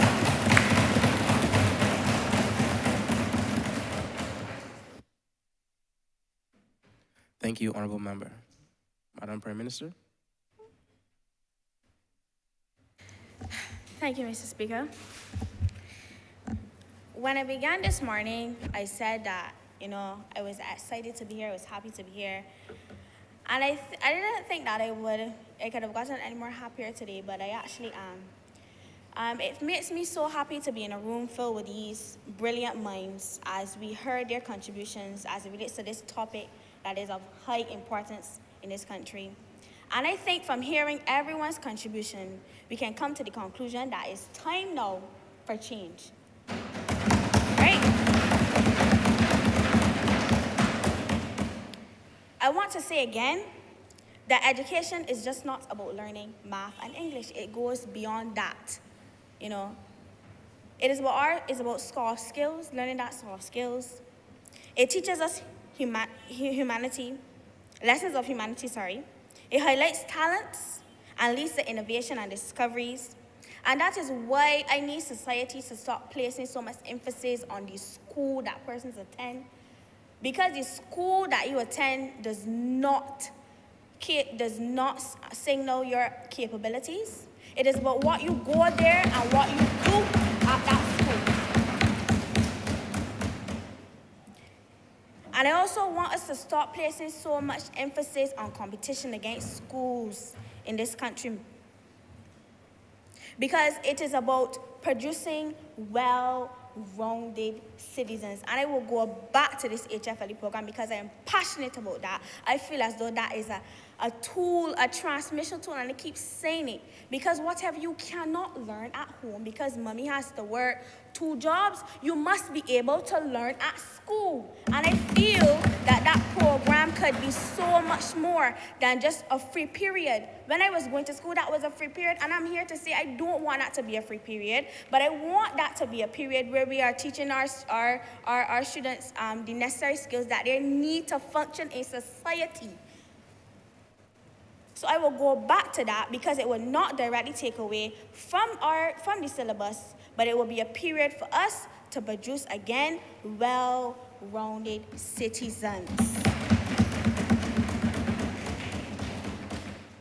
Also in that program, because we are all about persons meeting their full potentials, we're also toying with the idea of, preparing our students with the necessary information needed to take their regulation test, their permit. Because I believe that, persons need to know how to drive, not everybody may have the resources to obtain a vehicle, but if you have that knowledge from school, when you have that chance to go and take your test, it will be much easier for you. Because at the end of the day, again, I will stress that it is about producing well-rounded citizens, and that is why the government is proposing these things. And as time goes on, there will be much more changes, because you cannot find a perfect fit, because times are changing and times will continue to change. But if we are serious that the youth are the future of this country, we have to start equipping them with the necessary knowledge needed. Right now, we're trying to fight for reparatory justice. A lot of persons don't even know what reparations is. Personally, for me, I took history, and the first time I heard the word reparations was last year, and then I had to, educate myself. And these are things that we need to start teaching our young people from the grassroots level, because in order for us to go forward, we must know about the past so that we don't make the same mistakes in the future.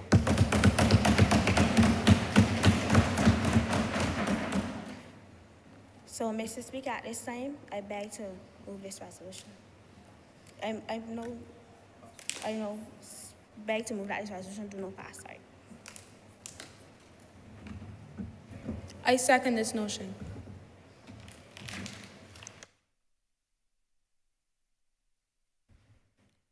The question is that this resolution be passed.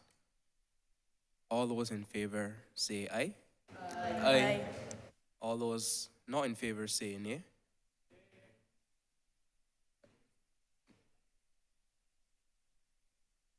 The resolution will now stand passed.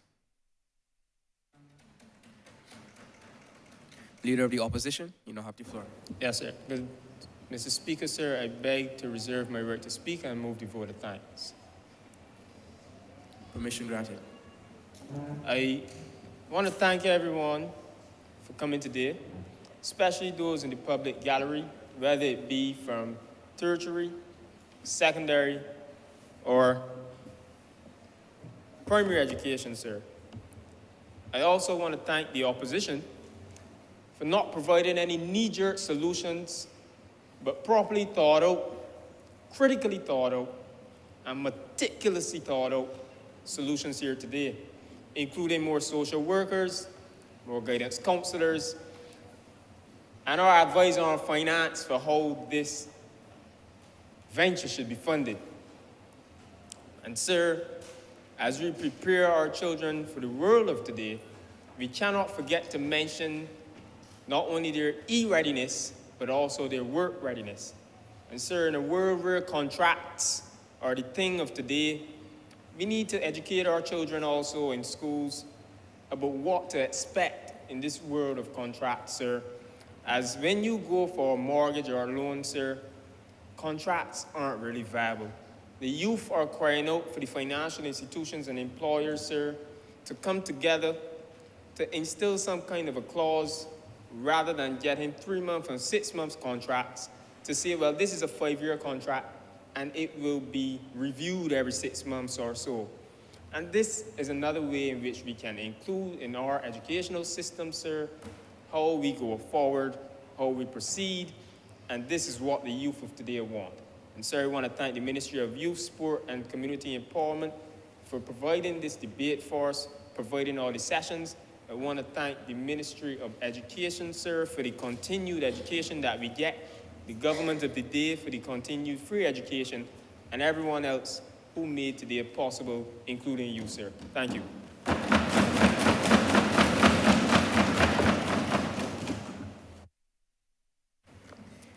Mr. Speaker, I beg to move that this House do now adjourn to a sign day. I second that.